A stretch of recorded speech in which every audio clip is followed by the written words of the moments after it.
Et Radio de Vie. Soyez les bienvenus et merci pour votre fidélité. Nous sommes très très heureux d'être là ce soir, d'être enfants de Dieu. Voilà, que Dieu soit béni. Le Seigneur fait son œuvre et nous le bénissons pour cela. Père, au nom de Yeshua, nous te bénissons pour cette soirée. Merci pour mes bien-aimés qui sont présents. Merci pour ceux et celles qui sont chez eux, qui sont connectés, Seigneur, et qui sont assoiffés, amoureux de la vérité. Au nom de Yeshua, nous te prions, Dieu d'Israël, Dieu des armées. Amen. Voilà, bonsoir tout le monde. Voilà. Joël, Edwige, Pensien, Trésor et Poupon, comment allez-vous? Ça va, par grâce de Dieu. Dieu fait grâce? Oui, Dieu fait grâce. Il est allumé le micro là parce qu'il n'y a pas de Oui, il est allumé. C'est parfait. Alors le retour, on va nous aider pour qu'on s'entende bien. Là, parfait. Merci, merci.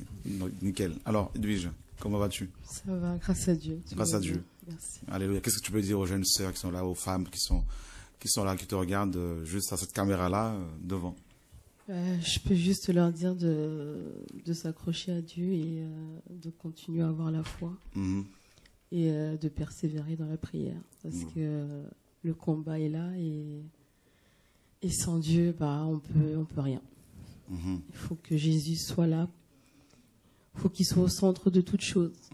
Peu importe ce qu'on peut vivre tous les jours, il faut garder la foi. Amen. C'est pas toujours évident. Je pense que la première chose que j'ai reçue de Dieu quand je me suis convertie, c'était sans la foi, on peut rien faire. C'était Hébreux 11:6. Wow. Et j'avais vraiment envie de partager ça avec tout le monde. Gardez Hébreux 11:6 dans vos cœurs. Sans la foi, il est impossible de plaire à Dieu. Voilà. Peu importe ce qui peut nous arriver, de s'accrocher au Seigneur, de garder sa foi, d'avancer avec Dieu, de se relever tous les jours et de dire merci Seigneur, parce que si je suis là, c'est grâce à toi. Merci Seigneur, si je peux faire telle ou telle chose, c'est vraiment parce que tu es à mes côtés. On ne peut pas se dire tous les jours qu'on se réveille, qu'on dort et qu'on se réveille par notre propre force. On dort et on se réveille parce que Dieu est avec nous, parce que Dieu veut qu'on soit là. Donc c'est une grâce, la foi. Elle vient d'où cette foi alors? De ceux que l'on entend. Amen, gloire à Dieu. Je vois que tu as bien été enseigné par le Seigneur en tout cas. Amen. Que Dieu soit béni. Alors ce soir mes amis, nous allons procéder par des questions et réponses. Ça fait très longtemps que vous n'avez pas pu nous joindre, que vous n'avez pas pu nous joindre au téléphone pour éventuellement nous poser vos questions. Alors nous voulons ce soir, mes amis, vous donner cette opportunité, et également à vous qui êtes sur le plateau, et pour poser toutes sortes de questions.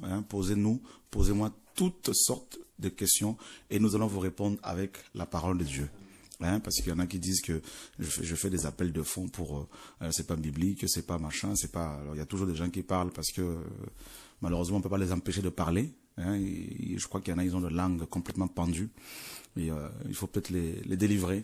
Voilà. Donc ça c'est des jaloux, c'est des gens qui ne font pas l'œuvre et qui veulent toujours parler et puis et qui sont contre la révision de la Bible. Voilà. Alors parce qu'ils estiment qu'il ne faut pas faire ce travail-là. Voilà. Donc, mais nous bénissons le Seigneur parce que son œuvre se fait. Les gens sont éclairés, les gens sont délivrés. Et c'est ça le plus important. Alors, si vous avez des questions, alors n'hésitez pas. Et nous allons vous répondre avec l'évangile de Yeshua. Voilà. Donc, Dieu est bon. Moi, j'aurais une question. Et en fait, elle est simple, mais en même temps... c'est pour éclairer aussi le grand nombre.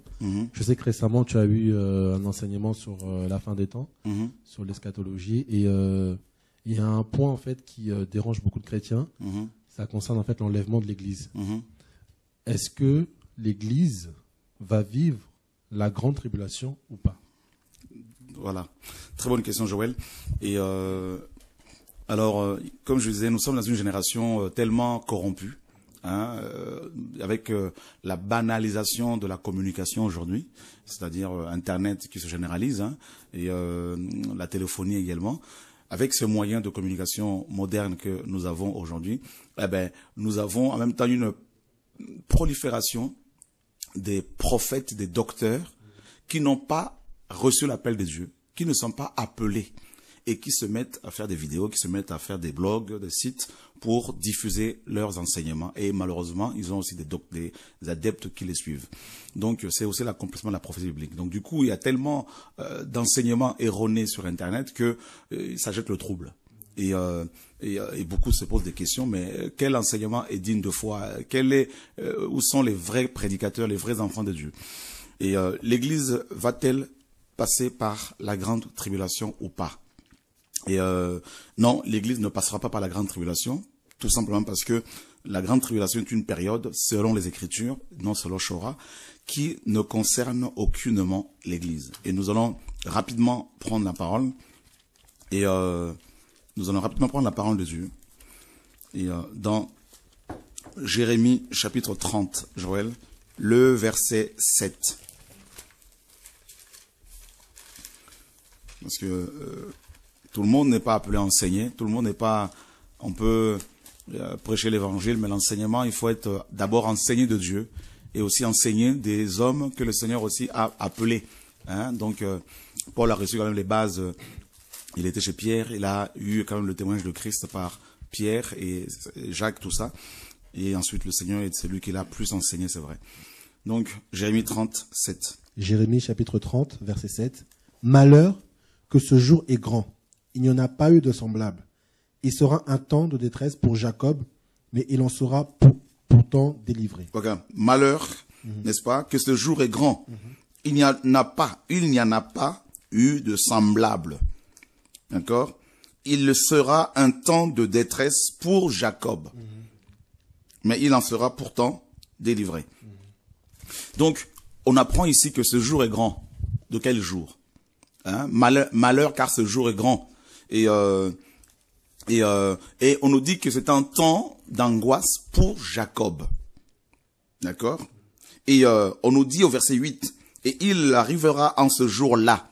Donc quand vous entendez en ce jour-là, en ce temps-là, il est question bien sûr du temps messianique, il est question du jour où Dieu va intervenir ouvertement dans les affaires des hommes. Et en ce jour-là, dit Yahweh des armées, que je briserai son joug de dessus ton cou, je romprai tes liens et les étrangers ne t'asserviront plus. Il est question d'Israël ici. Il n'est pas question de l'Église parce que l'Église n'est pas asservie.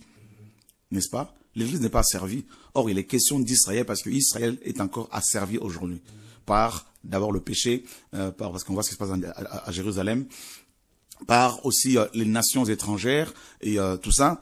Et Dieu dit que c'est un jour grand qui n'a pas de pareil, de semblable, qui n'a pas de précédent.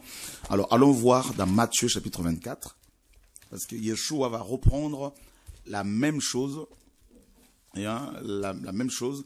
Nous sommes dans Matthieu chapitre 24. Et voilà, nous lisons et à partir du verset 21. Matthieu 24, verset 21. Car alors la détresse sera si grande qu'il n'en a pas eu de semblable depuis le commencement du monde jusqu'à présent, et qu'il n'y en aura jamais. Voilà. On nous dit que car alors la détresse sera si grande qu'il n'y en a pas eu de semblable depuis le commencement du monde jusqu'à présent, et qu'il n'y en aura jamais. Et si ces jours n'étaient pas abrégés, et si ces jours n'étaient abrégés, personne ne serait sauvé. Mais à cause des élus, ces jours seront abrégés. Alors, il est question ici, bien sûr, du temps de la grande tribulation. Il est question ici de la grande tribulation. Et on nous dit, Yeshua va reprendre les mêmes termes que Jérémie, en disant que ce jour n'a pas de précédent.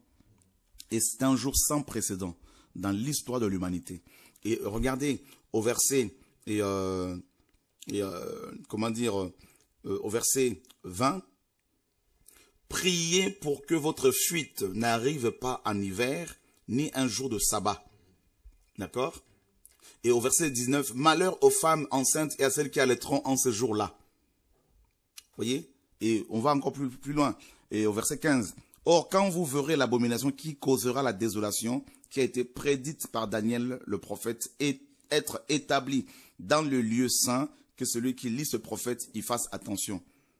Alors que ceux qui seront en Judée fuient dans les montagnes. » D'accord? Et que celui qui sera sur le toit ne descende pas pour emporter quoi que ce soit de sa maison. Que celui qui sera dans le champ ne retourne pas en arrière pour prendre ses habits. Malheur aux femmes enceintes et à celles qui allaiteront ce jour-là. Priez pour que votre fuite n'arrive pas en hiver ni un jour de sabbat. Car alors la détresse sera si grande qu'il n'y en a pas eu de semblable depuis le commencement du monde jusqu'à présent et qu'il n'y en aura jamais. Et qu'il n'y en aura jamais. Voyez, donc le Seigneur dit que il dit aux apôtres, quand ce jour viendra, courez, fuyez dans les montagnes. Alors si on lit Jérémie, comme Ésaïe 2 et Michée 4, les montagnes représentent les nations. D'accord? Et quand on va dans Joël 3, on apprend que les Juifs, n'est-ce pas, vont de nouveau quitter Jérusalem pour aller se réfugier dans les nations pendant la grande tribulation.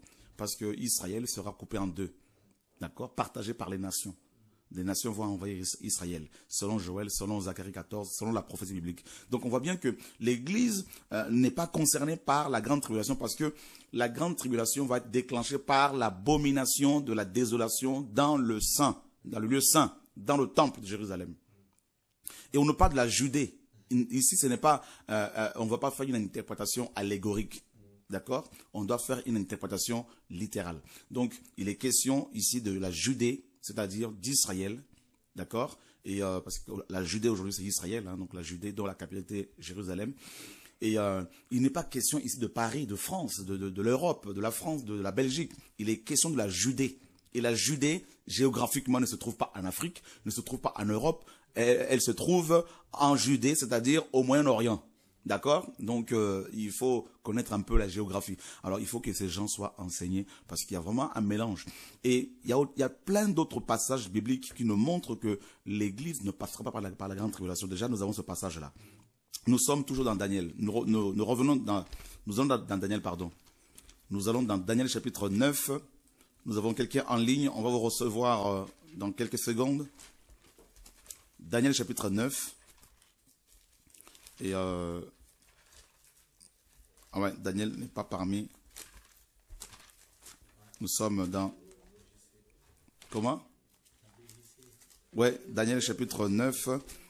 Nous sommes dans la page 802. Daniel chapitre 9, verset 24. Daniel 9, 24. Alors ici, c'est la prière, la réponse que Dieu donne à la prière de Daniel. Parce qu'il pleurait sur son pays, il pleurait pour son pays parce qu'il s'était rendu compte, une fois qu'il est tombé sur les écrits de Jérémie, il s'est rendu compte que 70 ans après la captivité des enfants d'Israël, Dieu n'était toujours pas intervenu, Alors Daniel prie, Daniel pleure, Daniel jeûne. Et Gabriel va être envoyé par le Seigneur pour parler à ce prophète. Et au verset 24, l'ange dit, « Il y a 70 semaines fixées sur ton peuple et sur ta ville sainte pour abolir la transgression et mettre fin au péché, faire la propitiation pour l'iniquité, pour amener la justice éternelle, pour mettre le sceau à la vision et la prophétie, et pour oindre le Saint de Saints. » Voilà. Donc on nous dit que 70 semaines étaient fixées sur Jérusalem. Et l'ange dit, « Sur ta ville sainte ». Or, il n'y a pas deux villes saintes, il n'y en a qu'une, c'est Jérusalem. Donc on voit bien que la grande tribulation, parce que les 70 semaines ici concernent aussi, n'est-ce pas, il y a une semaine qui concerne la grande tribulation, c'est-à-dire les 3 ans et demi, la moitié de cette semaine-là. Donc on voit bien que il est question ici de la ville sainte. D'accord? Donc Joël, ceux qui disent que l'Église va traverser la grande tribulation, vous savez d'où ça vient cette doctrine? Cette doctrine vient des Américains, pas tous, d'un groupe d'Américains qui prêchent, qui donne un enseignement sur the kingdom now, le royaume maintenant. D'accord? Et ça vient encore même bien avant les Américains, si ma mémoire est bonne. Et ça vient même de Marcion. Donc, c'est-à-dire Marcion était disciple de Simon le magicien. Marcion est le premier homme à avoir utilisé les expressions Ancien et Nouveau Testament.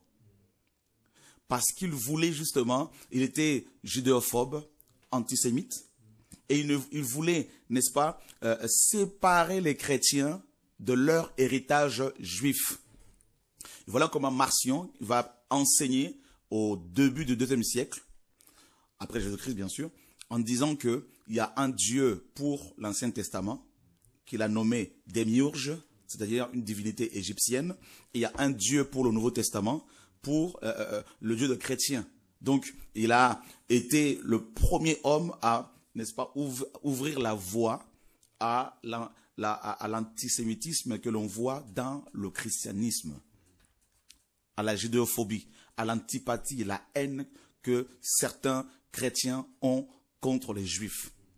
Et Marcion en est le fondateur. Et il y a eu certains pères de l'Église qui l'ont suivi, bien sûr. Alors, cette doctrine qui dit justement que The Kingdom Now dit que toutes les prophéties relatives à Israël doivent être attribuées à l'Église. Pourquoi? Parce que ils estiment, selon eux, que l'Église a remplacé Israël. Donc, c'est une doctrine qu'on appelle la doctrine du remplacement, hein, ou de la substitution. C'est-à-dire l'Église, hein, n'est-ce pas, s'est substituée à Israël. Et voilà comment, parce que cette prophétie que nous avons lue ici, nous parle de la grande tribulation qui concerne Israël. Et voilà comment ces hommes qui enseignent cette fausse doctrine disent, eh ben, il est question de l'Église ici. Voyez? Parce que l'Église est devenue Israël. Et quand on voit dans Apocalypse chapitre 11, Joël, chapitre 11, Apocalypse 11, le verset premier, on me donna un roseau semblable à une verge, et l'ange se présenta et me dit, lève-toi et mesure le temple de Dieu et l'autel et ceux qui y adorent. Mais laisse de côté le parvis extérieur du temple et ne le mesure pas, car il est donné aux gentils, c'est-à-dire aux nations, et ils fouleront aux pieds la ville sainte pendant combien de temps? Pendant 42 mois. Ils fouleront les nations, c'est-à-dire les gentils. Hein, les nations vont fouler aux pieds la ville sainte. Donc on voit bien que tous les prophètes bibliques s'accordent sur l'endroit où va se dérouler la grande tribulation. D'accord? Donc, elle va bien sûr s'étendre sur les nations. Mais là, on nous dit que la ville sainte sera donnée aux nations pour qu'elle soit foulée. Et ça correspond à la prophétie de Luc 21 où Yeshua disait, quand vous verrez Jérusalem investie par des armées, sachez alors que sa désolation est grande et proche. D'accord? Et vous savez que pendant la grande tribulation, c'est-à-dire ça va durer 3 ans et demi, 42 mois ou encore 1260 jours. Pendant la grande tribulation, selon les Écritures, selon Apocalypse 15 et 16, Dieu va déverser les 7 coupes de sa colère sur les nations, sur le royaume de l'homme impie. Or, Paul nous dit dans 1 Thessaloniciens chapitre 1 verset 9 et 5, 9, il nous dit que nous ne sommes pas destinés à la colère à venir. Donc l'Église ne va pas traverser la grande tribulation. L'Église sera toujours persécutée. Elle a toujours été persécutée. Les vrais chrétiens, les vrais croyants ont toujours été persécutés. Mais la grande tribulation est une période bien définie qui concerne Israël parce que Dieu va s'en servir de cette période justement pour épurer Israël. Parce que Zacharie nous dit que les 2 tiers seront épurés, nettoyés, n'est-ce pas, donc exterminés, et Dieu va sauver 1 tiers. Donc, on voit bien que c'est une période qui concerne Israël, et nous ne sommes pas Israël biologique, physique. Dieu n'a pas abandonné son peuple. Dieu n'a pas rejeté son peuple selon Romains chapitre 11. Donc, il ne faudrait surtout pas oublier que la Bible est un livre d'abord juif. Il ne faut jamais l'oublier. Sauf Luc. Les 39 autres auteurs qui l'ont écrit étaient juifs. Et souvent on l'oublie. D'accord? Et les apôtres posaient des questions à Jésus-Christ par rapport à son retour en fonction de leur propre pays, Israël. D'accord? La restauration du royaume davidique. Donc, il ne faut pas que les gens l'oublient. L'église n'a pas commencé à Rome. Parce que ça a été transféré là-bas, le siège. Hein.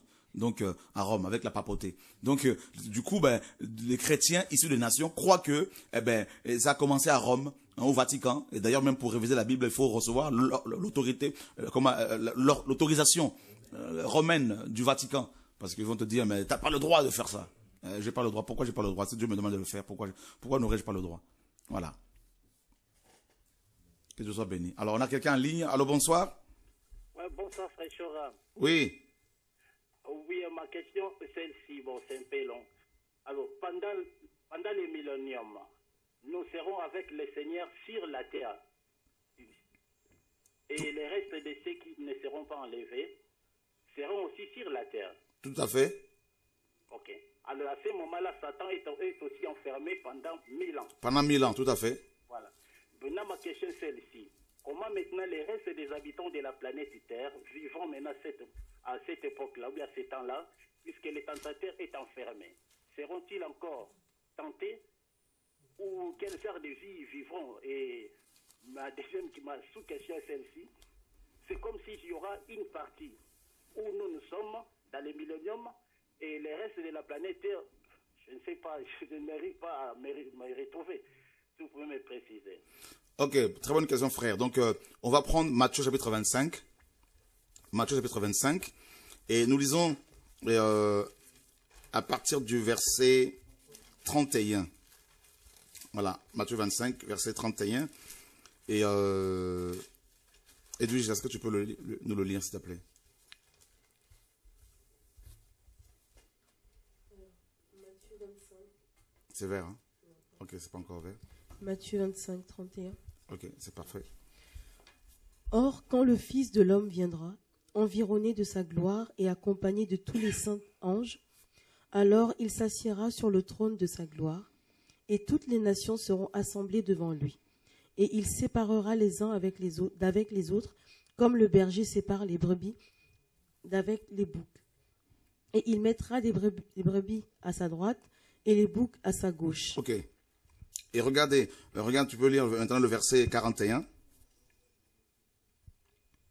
Alors il dira aussi à ceux qui seront à sa gauche, maudits, retirez-vous de moi et allez dans le feu éternel qui a été préparé pour le diable et pour ses anges. Voilà, donc là, Jésus-Christ revient avec l'Église. On nous dit qu'il revient avec tous ses saints. Hein? Avec les saints anges, donc Jude nous dit qu'avec tous ses saints. Donc il y a les anges, il y a nous, tout ça. Et donc après l'enlèvement, donc Jésus-Christ revient. Et on apprend que il va séparer les brebis d'avec les boucs. D'accord? Alors, dans ce passage-là, nous avons 3 groupes d'individus. 3 groupes. Le premier groupe est représenté par les brebis. Bien sûr, il ne s'agit pas ici des brebis de l'Église. Hein. Il est question des personnes qui se convertiront pendant la grande tribulation. Parce que Apocalypse chapitre 7 nous dit que pendant la grande tribulation, beaucoup de personnes vont se convertir. Donc, ces convertis de la grande tribulation représentent ces brebis. Le deuxième groupe est représenté par les boucs. Bien sûr, donc les brebis représentent aussi le blé de la parabole du blé et de l'ivraie. Les boucs, le deuxième groupe, représente toutes les personnes qui n'ont pas voulu se convertir, les inconvertis, les incroyants, les païens. Et le Seigneur, quand il va revenir, il va donc prendre ces boucs, le deuxième groupe, donc les boucs, les incroyants, les livrés, représentés par livrés. Le Seigneur va prendre ces boucs et il va leur dire, vous êtes maudits, retirez-vous de moi et allez dans le feu éternel qui a été préparé pour le diable et pour ses anges. Et ces boucs seront donc livrés, jetés vivants dans les temps des feux, dans les temps de feu, dans le lac de feu. tout de suite. Dieu il va les jeter tout de suite dans les temps de feu. Il va nettoyer la terre. Donc, bien sûr, là, Satan est déjà enfermé avec tous les démons en prison. Donc, les boucs sont jetés vivants dans les temps de feu. Le troisième groupe est représenté par les petits frères de Jésus-Christ. Parce qu'il a dit, n'est-ce pas, au verset 35, et au verset 35, « Car j'ai eu faim et vous m'avez donné à manger, j'ai eu soif et vous m'avez donné à boire, j'étais étranger et vous m'avez recueilli, j'étais nu et vous m'avez vêtu, j'étais malade et vous m'avez visité, j'étais en prison et vous êtes venus vers moi. » Alors les justes lui répondront, « Seigneur, quand t'avons-nous vu avoir faim et t'avons-nous donné à manger, ou avoir soif et t'avons-nous donné à boire? Quand t'avons-nous vu étranger et t'avons-nous recueilli, ou nu et t'avons-nous vêtu? Ou quand t'avons-nous vu malade ou en prison et sommes-nous allés vers toi? » Alors le roi, répondant, leur dira, « Je vous le dis en vérité, toutes les fois que vous avez fait ces choses à l'un de ces plus petits de mes frères, c'est à moi que vous les avez faites. » Donc, les plus petits des frères de Jésus représentent bien sûr les Juifs. Parce que dans Psaume, il y a un psaume qui disait, « Voici moi et les enfants que tu m'as donnés. » Donc, il n'a pas honte d'être appelé leur frère. Donc, Jésus-Christ est bien sûr le frère aîné, n'est-ce pas? Parce qu'il a reçu le droit d'aînesse. Il est le frère aîné de tous les Juifs physiques. D'accord? Et Jésus-Christ est homme, bien sûr. Et les Juifs biologiques, donc les descendants biologiques d'Abraham. Et là, on voit ici les trois groupes d'individus. Donc, premièrement, il y a les brebis, c'est-à-dire les personnes qui vont se convertir pendant la grande tribulation. Deuxièmement, il y a les boucs, les païens. Troisièmement, il y a les Juifs. Et pendant la grande tribulation, les Juifs seront en prison, seront dévêtus, seront persécutés, seront privés de nourriture, et il y a ces chrétiens qui vont leur venir en aide.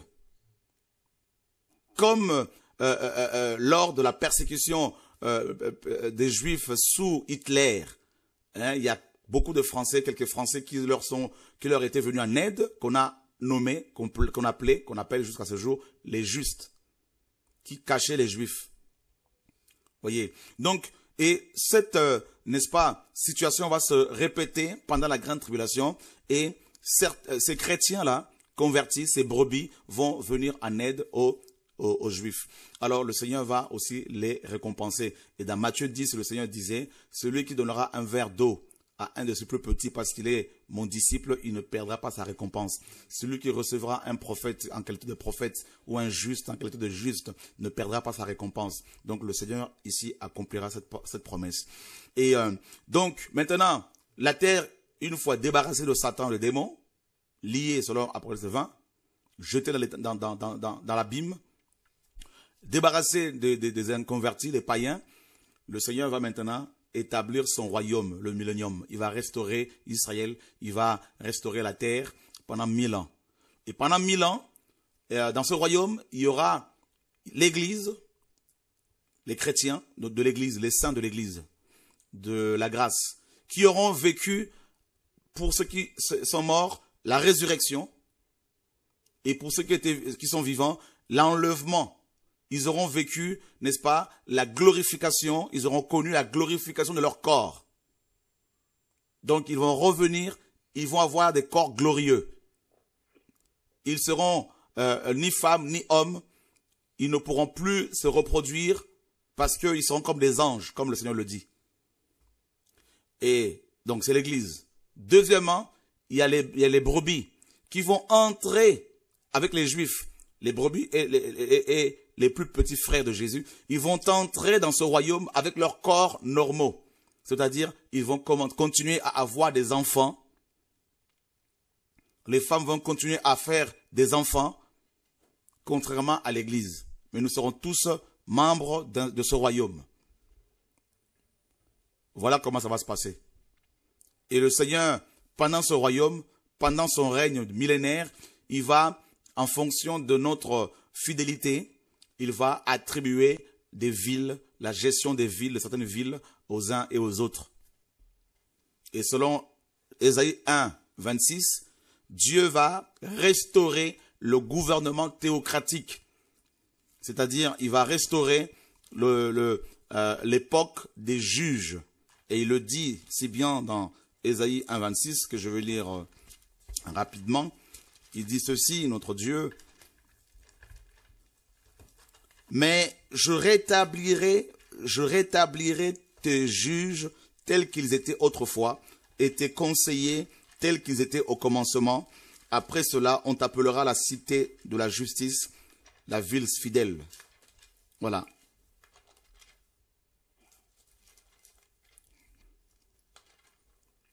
Allô? Oui, allô, merci beaucoup. Je suis à Munich et c'était une question vraiment qui nous tourmentait beaucoup. Merci encore pour l'explication et je vais continuer à vous suivre encore. Alors, merci encore, frère Chora. Que Dieu soit béni. Bon courage. Merci beaucoup. Que Dieu vous garde. Merci, frère. Merci. Que Dieu soit béni. Voyez, frères et sœurs, les questions et réponses. Donc, la ligne est ouverte. Et appelez, posez des questions. Même toi qui dis qu'on fait des appels de fonds, alors qu'on ne vole personne, tu peux appeler pour poser des questions et nous allons te ramener à l'évangile. Voilà. Parce qu'il y en a qui retiennent 2 ou 3 versets, ils commencent à dénoncer, ils pensent qu'ils ont déjà fait le travail. Et ils ont besoin de s'asseoir et d'être enseignés correctement. C'est important. Parce qu'on peut dénoncer des choses aujourd'hui, demain on commence à regretter. Voilà. Dieu est le premier à avoir fait un appel de fonds. C'est dans la Bible. On va vous démontrer ça un jour. Voilà. Il y a des gens qui font appel de fonds pour leur poche. Il y en a à qui Dieu donne une vision. Il leur dit, partagez cette vision à mon peuple et mon peuple va soutenir pour que la vision soit concrétisée. Alors, il ne faut pas confondre les choses, parler pour parler.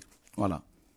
Vous savez, si on devait agir charnellement, il y en a, on allait vraiment les confronter pour les humilier avec la parole. Mais comme le combat n'est pas charnel, nous devons être sages et être des hommes spirituels.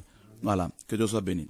Parce que on confond tout est mélangé dans la tête des gens et tout le monde se donne n'est-ce pas, se donne la fonction de prophète pour dénoncer, pour parler alors qu'ils n'ont jamais fait aucune œuvre, ils n'ont jamais fait une œuvre. Voilà. Et Dieu est fidèle, frères et sœurs, parce que, vous savez, quand on présente des projets aux frères et sœurs, et surtout qu'il y en a qui dénoncent comme ça, qui vont critiquer, ils sont les premiers à recevoir nos enseignements, ce que Dieu nous donne. Mais ces enseignements que vous recevez, mais c'est des frères et sœurs qui soutiennent financièrement et qui nous permettent de pouvoir diffuser sur TV de Vie et derrière vous prenez les enseignements et vous osez parler aujourd'hui, mais c'est la confusion. Les gens ont besoin de s'asseoir et d'être enseignés. Voilà. Voilà. Il y a des projets dans la Bible, il y a des gens qui avaient reçu des projets, des visions, ils ont présenté aux frères et sœurs et Dieu a soutenu, a touché les cœurs. Voilà, c'est biblique. Nous ne sommes pas là en train de nous enrichir avec l'argent du Seigneur. Les signes sont là, les fruits sont là. Dieu nous fait grâce, frères et sœurs, parce qu'il faut signifier les choses quand même. Avant de répondre à la question, je ne sais pas si on peut nous balancer quand même quelques images. Et par la grâce de Dieu, il y a 12 ans, Dieu nous a donné 110 000 euros. On a pu acheter sans crédit des bâtiments à Courcouronne. Mes amis, pour ceux qui ne savent pas, il y a 10 ans de cela. Et on a mis là-dedans une épicerie solidaire. Et chaque mois, Dieu nourrit près de 200 familles. Chaque mois, et gratuitement. Chaque mois. D'accord?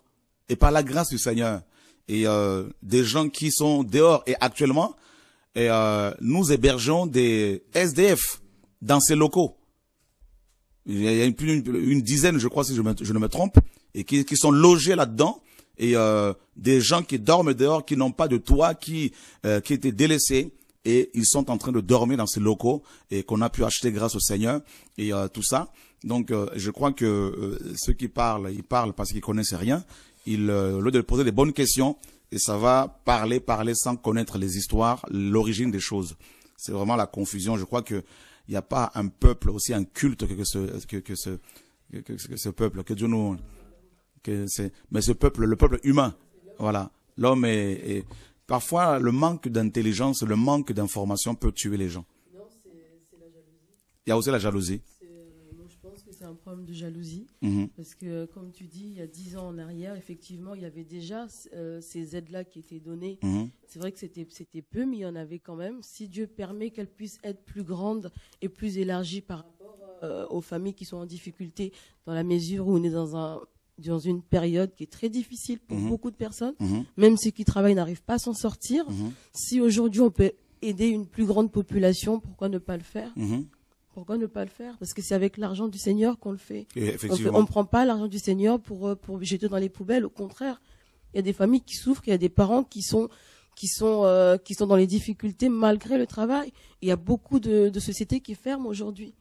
Des couples qui se retrouvent des fois les deux en même temps sans emploi. Et certains chrétiens ne veulent pas qu'on parle de tous ces projets pour que ceux qui ont les moyens, comme la parole le dit, celui qui avait plus, n'en avait pas, il n'y avait pas de surplus. Non, ils ont toujours le mot dans la bouche pour dire que les plus forts soutiennent les plus faibles. Mais c'est pas simplement dans la prière.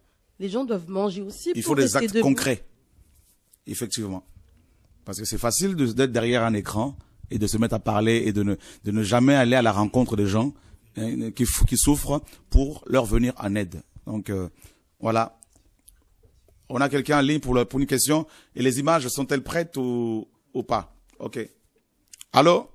Allô, bonsoir. Oui, bonsoir. Oui, j'aimerais avoir un renseignement par rapport à la parole de Dieu, par rapport à la tribu de Juda. Jésus, c'est le lion de la tribu de Juda. Mais Juda n'est pas le premier fils de Jacob. Et pourquoi c'est Juda qui est le lion de la tribu? Et pourquoi il est le lion de la tribu de Juda? Et pourquoi pas le premier fils de Jacob? Voilà. Ok frère, très bonne question. Et nous sommes dans Romains chapitre 9, le verset 16. Est-ce que tu as ta Bible avec toi? Oui. Est-ce que tu peux nous lire Romains chapitre 9, verset 16, s'il te plaît?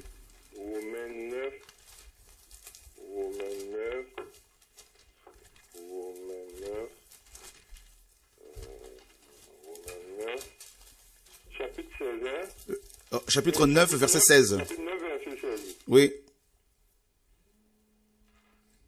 Voilà. Ainsi donc, cela ne dépend ni de celui qui veut, ni de celui qui court, mais de Dieu qui fait miséricorde. Verset 14. 14. Que dirons-nous donc? Y a-t-il en Dieu de l'injustice? Loin de là. Car il dit à Moïse, je ferai miséricorde à qui je fais miséricorde, et j'aurai compassion de qui j'ai compassion. Ensuite. Ainsi donc, cela ne dépend ni de celui qui veut, ni de celui qui court, mais de Dieu qui fait miséricorde. Verset 18. Ainsi, il fait miséricorde à qui il veut, et il endurcit qui il veut. Verset 20. Ô homme, toi plutôt, qui es-tu pour contester avec Dieu? Le vase d'argile dira-t-il à celui qui l'a formé, pourquoi m'as-tu fait ainsi? 21. Le potier n'est-il pas mettre de l'argile pour faire avec la même masse un vase d'honneur et un vase de nuisance d'huile? Donc, tu as compris? Dieu fait ce qu'il veut. Ah, d'accord, dans ce sens-là. Ok. On oublie qu'il est souverain, qu'il fait ce qu'il veut, qu'il n'a de compte à rendre à personne. Et très souvent, nous avons tendance, malheureusement, à le convoquer à la barre. Et donc, cela ne dépend pas de celui qui veut ni de celui qui court, hein, de Dieu qui fait miséricorde. Par contre, j'avais trouvé une réponse, mais je n'étais pas sûr. Ben c'est ça. J'avais trouvé une réponse selon les Écritures qui disait, parce que le premier fils de Jacob avait couché avec la femme de Jacob.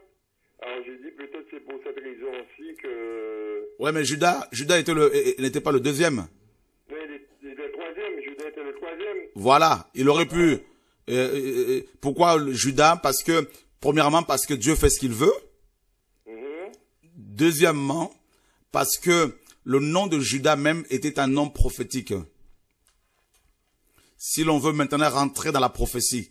Hein, donc la première réponse, c'est Dieu fait ce qu'il veut. La deuxième réponse, c'est une réponse prophétique. C'est-à-dire, le nom de Judas est un nom prophétique. Nous sommes dans Genèse, chapitre 49.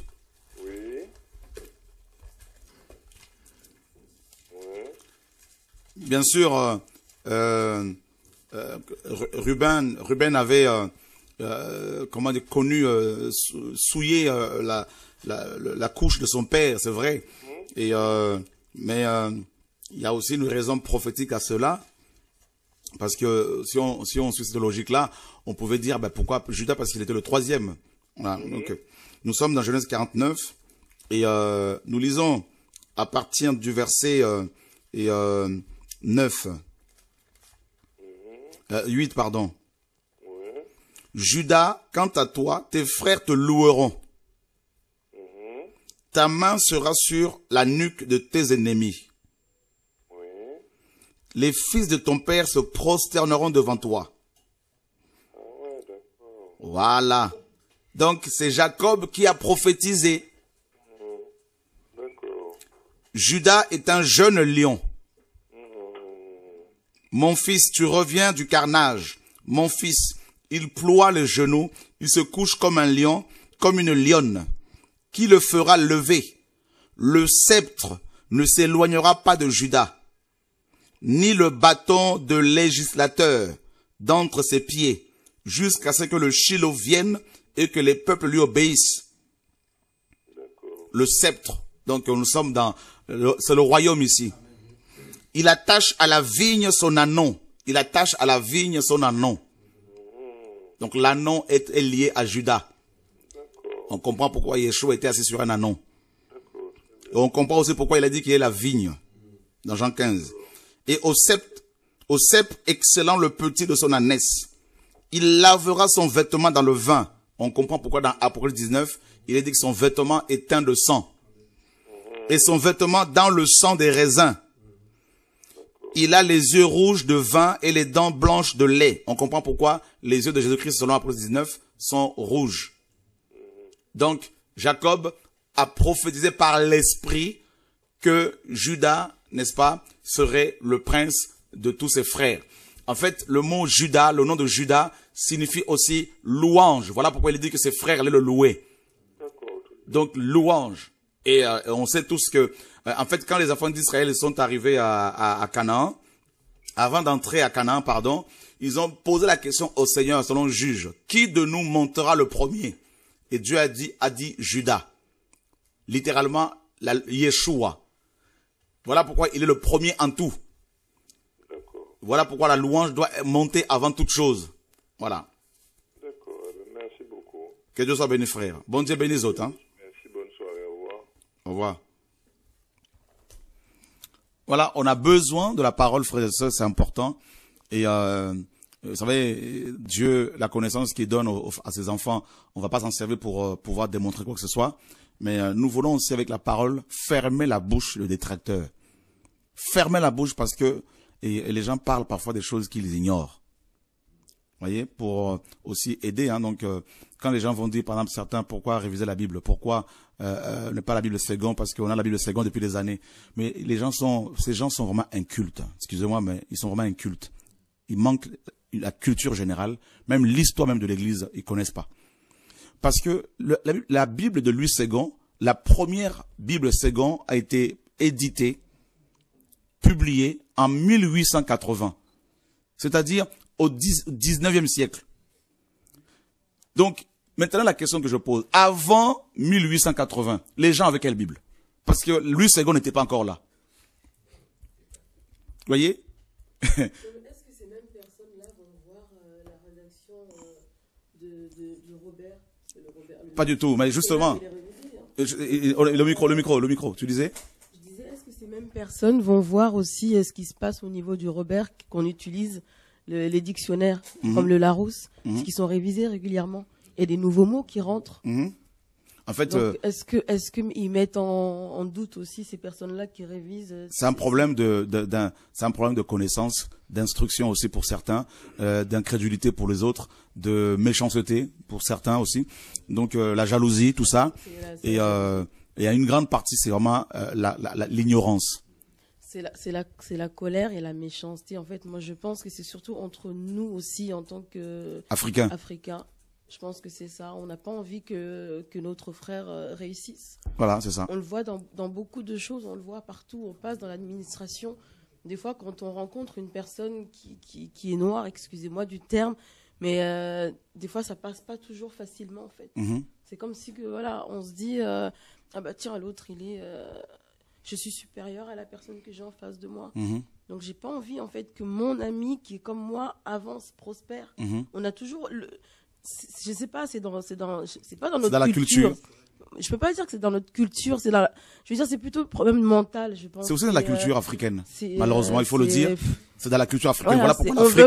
Voilà pourquoi l'Afrique n'avance pas. C'est comme entendre l'esclavage, excusez-moi. Hein. C'est celui qui nous vendait, c'était notre propre frère. Effectivement. Pour quelques pièces, il te vendait toi pour que tu puisses partir en souffrance. Effectivement. Donc, on est toujours dans cette optique-là. On n'en a pas fini. Effectivement. Tous les jours, on dit oui, 150 ans, l'esclavagisme a été aboli. Mais en fait, on reste nous-mêmes dedans. On se plaît dans notre servitude. C'est ça.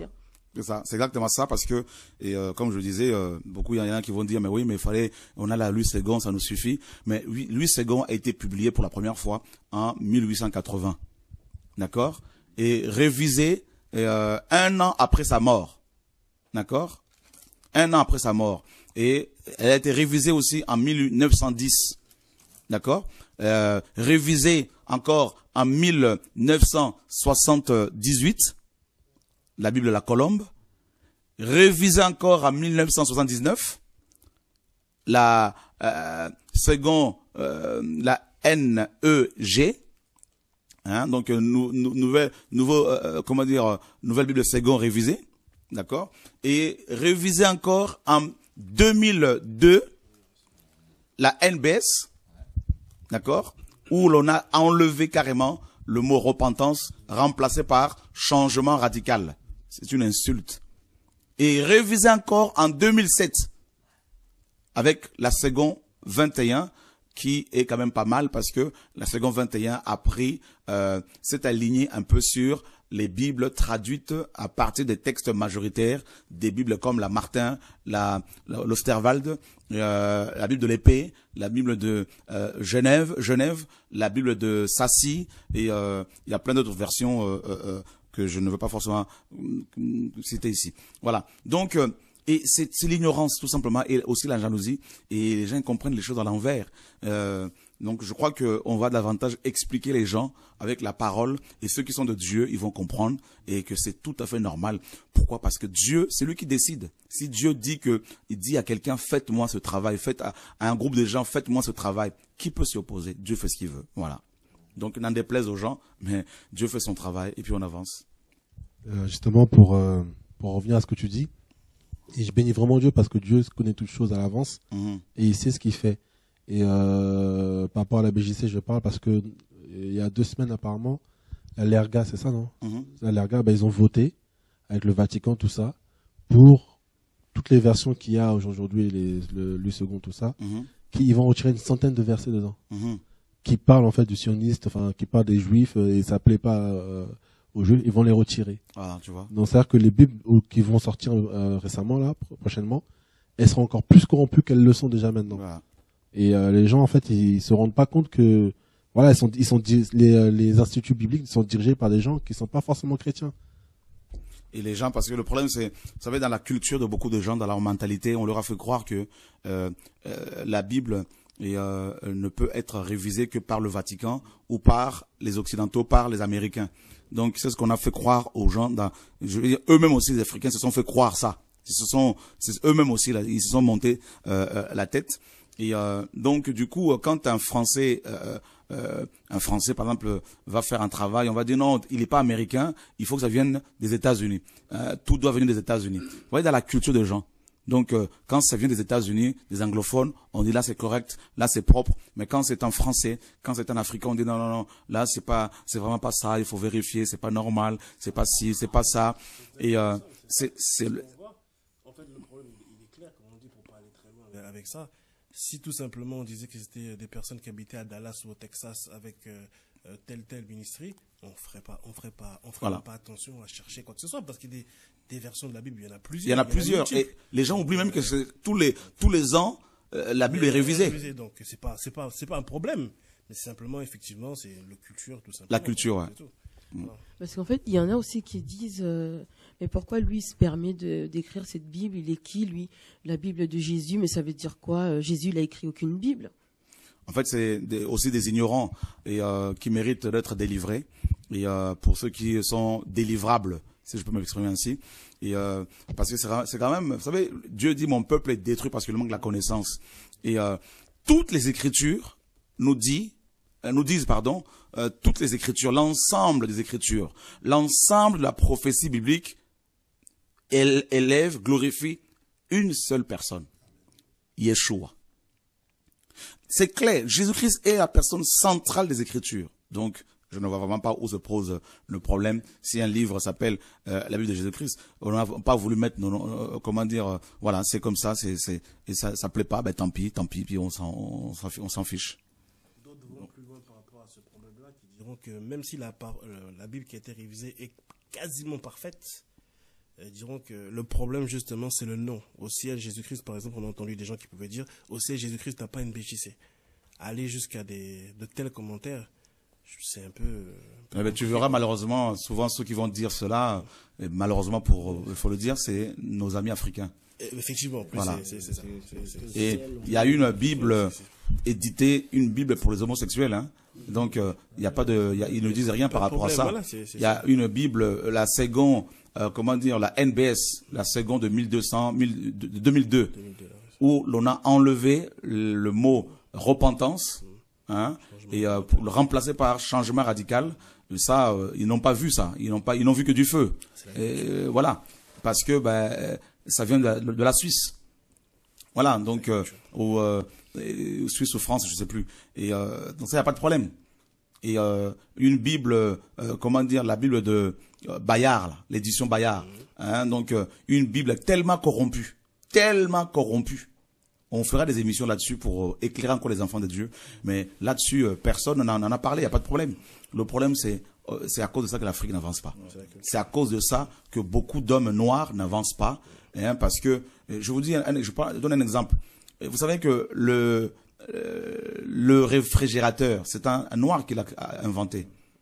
L'ascenseur, c'est un noir qui l'a inventé. Les feux de signalisation, c'est un noir qui est à la base de ça. Même l'ampoule, on dit que c'est Edison, mais en fait c'est un noir qui est à la base de ça. Est-ce que les noirs eux-mêmes ils le savent? Non. Pourquoi? Parce que si on a caché ça, parce que beaucoup savent aussi que les noirs ils sont pas prêts à accepter certaines choses. Le problème, il faut une réforme aussi au niveau de la culture, de la mentalité des gens, parce que beaucoup malheureusement sont trop arriérés. Et donc le problème se situe à ce niveau-là. Et c'est pour cela, mes amis, que en Afrique, vous verrez que quand il y a un révolutionnaire, hein, on le tue. On le tue. Le problème, dans la culture africaine, les gens ne savent pas travailler en équipe.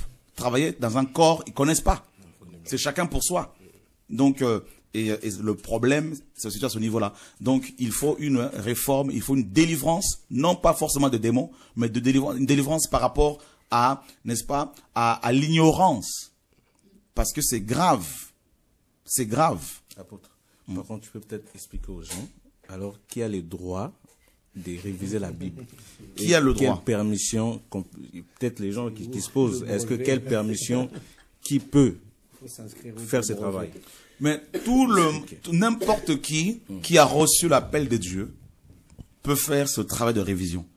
Et pour votre information, la seconde de 1910 n'est-ce pas, n'est plus sous copyright. C'est-à-dire, c'est une Bible parce qu'elle a 100 ans, plus de 100 ans, donc elle est libre de droit, d'accord? Donc n'importe qui peut prendre cette Bible et faire comment dire, la réviser, voilà. Donc et nous, la version que nous avons révisée par la grâce du Seigneur, nous ne l'avons pas, c'est-à-dire on veut pas, elle est libre, donc on peut la télécharger, elle est gratuite, voilà. Donc le problème en fait, c'est que quand on reçoit l'appel du Seigneur, Poupon, pour faire un travail, il faut le faire. Il faut surtout pas s'arrêter sur ce que les gens pensent, les gens disent, parce qu'il y aura toujours des détracteurs. Et quelques années après, ceux qui sont du Seigneur, ils vont changer de langage. Mais n'importe qui reçoit l'appel du Seigneur peut faire ce travail. Voilà. Pas besoin de permission. Il n'y a pas besoin de permission. C'est Dieu qui autorise. Dieu dit, n'est-ce pas, et j'agirai qui s'y opposera. Voilà. Donc, le problème, comme je disais, comme ça paraît nouveau pour les francophones, les Africains francophones, alors ça choque. Comment c'est possible? C'est pas normal. Mais vous verrez que c'est les mêmes dans les coulisses qui veulent avoir un exemplaire. Hein. Pas de problème. Donc, non, je crois qu'il faut que les mentalités changent. Il faut une délivrance au niveau de la mentalité. Vous savez, il y a la Bible d'Osterwald. Il y a un pasteur français de souche. qui vient d'éditer la Bible d'Osterwald. On m'a envoyé il y a 2-3 mois un mail avec la copie de cette révision. Hein. Donc j'ai cette Bible là avec moi et personne n'en a parlé. Voyez, c'est un pasteur français avec une équipe. Ils ont fait ce travail et que je tiens d'ailleurs à encourager parce que c'est un beau travail et ça, il n'y a pas de problème, ça passe, personne, aucun Africain ne s'est levé pour pouvoir parler. Voilà, ça, il n'y a pas de souci. Je crois qu'il y a besoin d'une... On a vu le problème d'où ça vient, en fait. Ouais. C'est la haine, c'est la jalousie, la racine, ça on connaît, voilà, le problème c'est... Moi, je pense que c'est le même problème qu'a eu Pierre, quand il est parti chez Corneille. Parce que les Juifs étaient habitués à ce qu'un Juif ne pouvait pas rentrer chez un païen. Et quand Pierre est parti chez Corneille, tout de suite, ce sont même les anciens et tous les autres qui étaient restés qui lui ont dit comment est-ce que tu as fait pour rentrer chez les païens Qui t'en a donné l'autorisation Et Pierre dit, mais je priais, j'étais en extase. Il devait se justifier. Voilà. Dieu m'a dit, va là-bas. Maintenant, qu'est-ce que je dois faire? Je dois vous obéir ou obéir à Dieu? Et tout le monde a compris. En fait, c'est le même problème. Quand Dieu part dans une génération, les gens ont tendance à ne pas comprendre. Des fois, je me demande peut-être c'est Dieu qui fait exprès, peut-être c'est nous qui sommes lents. Et puis plus tard, on dit, ah ok, l'œuvre que le Seigneur a fait. Mais effectivement, c'est aussi la mentalité que les Juifs avaient, la culture. Et c'est le même problème avec nous, en fait. Une culture où, voilà, parce qu'il faut dire la vérité, enfin, au niveau de l'Afrique, il y a ce problème de nonchalance. Et on est un peu nonchalant. Voilà, je suis africain, donc je sais de quoi je parle. On est un peu fainéant par rapport aux choses. Des grands travaux, on connaît pas trop. Chez nous, il n'y a pas de route, vraiment. Il n'y a pas de... il faut dire les choses. Il n'y a pas. Excusez-moi, j'ai pas. Il n'y a pas beaucoup de routes, il faut le dire. Il n'y a pas beaucoup d'échangeurs, tout ça. On a des cratères, hein, c'est même pas des deux de poules, hein, c'est des cratères. On a un problème. Et c'est vrai que ce problème aussi, c'est dans la mentalité. Il faut pas évoluer. Voilà. Il faut pas émerger. Je parle pas de la prospérité financière. Non. Il faut pas émerger. Dès qu'il y en a un qui émerge, hein, comme des crabes, on l'attrape et puis on le descend. Voilà. Réviser une Bible, ça paraît tellement grand que, mais comment, voilà. Et il y en a qui vont s'imaginer qu'il y a forcément des Américains derrière aussi, bien sûr. Les Maintenant, c'est les Sud-Africains, donc. Bien sûr. Les Américains qui sont derrière, qui financent. Et Dieu, pour eux, est incapable de soutenir. Et puis, bien sûr, appel de fonds. Pourquoi appel de fonds? Et, c'est pas normal. Et, ils oublient, tout est mélangé. Ils oublient que c'est une vision que Dieu a donnée, c'est une mission qu'on a reçue, qu'il faut répandre massivement la parole de Dieu, parce qu'il y a beaucoup de choses aussi, il faut le reconnaître, qui ont été mal aussi traduites. Je vais prendre juste un exemple. Quelqu'un peut me sortir, qu'on me donne une Bible Ségon, là, si c'est possible, Laurent. Et il y a besoin de, vous savez, c'est frères et sœurs, vous qui nous suivez, et il faut être enseigné. Il faut, vous savez, il y a des choses, quand on comprend pas, au lieu de parler, il faut poser des questions. Il faut poser des bonnes questions et aux bonnes personnes pour recevoir l'information plutôt que de se mettre à parler, parce qu'on risque de combattre Dieu sans même s'en apercevoir. Et Dieu, quand il se lève pour son œuvre, mes amis, et quand il frappe, parce que il ne veut pas voir les âmes perdues se perdre. Hein. Là, c'est clair. Donc, il nous faut vraiment la crainte de Dieu, parce que Dieu est un Dieu juste. Voilà. Donc, donc je vais juste vous montrer un exemple dans Ségon, pour que les gens qui aiment la vérité comprennent pourquoi tout le temps Dieu demande à ce que la Bible soit révisée. Hein, parce que le langage évolue, hein, les langues évoluent, parce que le français est une langue vivante. Hein, c'est pas une langue morte. Donc elle évolue. D'accord. Donc du coup, la Bible doit être aussi révisée pour que les gens comprennent, voilà, donc les choses. Et il y a aussi cet aspect-là, tout en restant fidèle au texte, bien sûr, de base. Voilà. Donc, et puis d'ailleurs, on ne révise pas les textes originaux, on révise les traductions. C'est ce que beaucoup de gens doivent comprendre, parce que les textes originaux ont été dit sans faute, sans faille, mais comme ces textes originaux n'existent plus, on n'a plus que des copies. Ça, il faut que beaucoup ne le savent pas non plus. Ils vont parler, mais ils savent même pas cela. Les textes originaux de la Bible n'existent pas. Il n'y a pas un seul texte original. C'est les copies que nous avons, hein, donc qui sont bien sûr fiables. Il n'y a pas de problème, comme les textes majoritaires et tout ça, et les textes massorétiques, d'accord, et qui sont des textes fidèles. Il n'y a pas de souci. Mais voilà. Donc, ce sont des textes donc qui sont des copies, qui sont bien sûr des traductions en français, en allemand, dans toutes nos langues vernaculaires, qui sont régulièrement révisées. Et voilà. Donc, au nom de Yeshua. Et nous sommes dans, justement, donc je prends second. Nous sommes dans Actes, chapitre 9.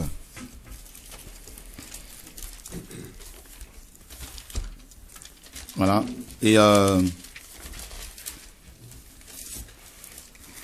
nous lisons à partir du verset 1er. Cependant, Saul, respirant encore la menace et le meurtre contre les disciples du Seigneur, se rendit chez le souverain sacrificateur et lui demanda des lettres pour les synagogues de Damas, afin que s'il se trouvait des partisans de la nouvelle doctrine, hommes ou femmes, il les amène liés à Jérusalem. Comme il était en chemin et qu'il approchait de Damas, tout à coup une lumière venant du ciel resplendit autour de lui. Il tomba par terre et il entendit une voix qui lui disait, Saul, Saul, pourquoi me persécutes-tu? Et il répondit, qui es-tu, Seigneur? Et le Seigneur dit, je suis Jésus que tu persécutes. Il te serait dur de réjamber contre les aiguillons. Tremblant et saisi d'effroi, il dit, Seigneur, que veux-tu que je fasse? Et le Seigneur lui dit, lève-toi, entre dans la ville et on te dira ce que tu dois faire. Les hommes, verset 7 qui nous importe, hein, que je vais, voilà, sur lequel je vais, m'appuyer. Les hommes qui l'accompagnaient demeurèrent stupéfaits. Ils entendaient bien la voix, mais ils ne voyaient personne. Ils entendaient bien la voix, mais ils ne voyaient personne. Ok. Est-ce qu'on peut répéter encore? Ils entendaient bien la voix, mais ils ne voyaient personne. Ok. Nous sommes dans Acte 22. On nous dit qu'ils entendaient bien la voix, mais ils ne voyaient personne.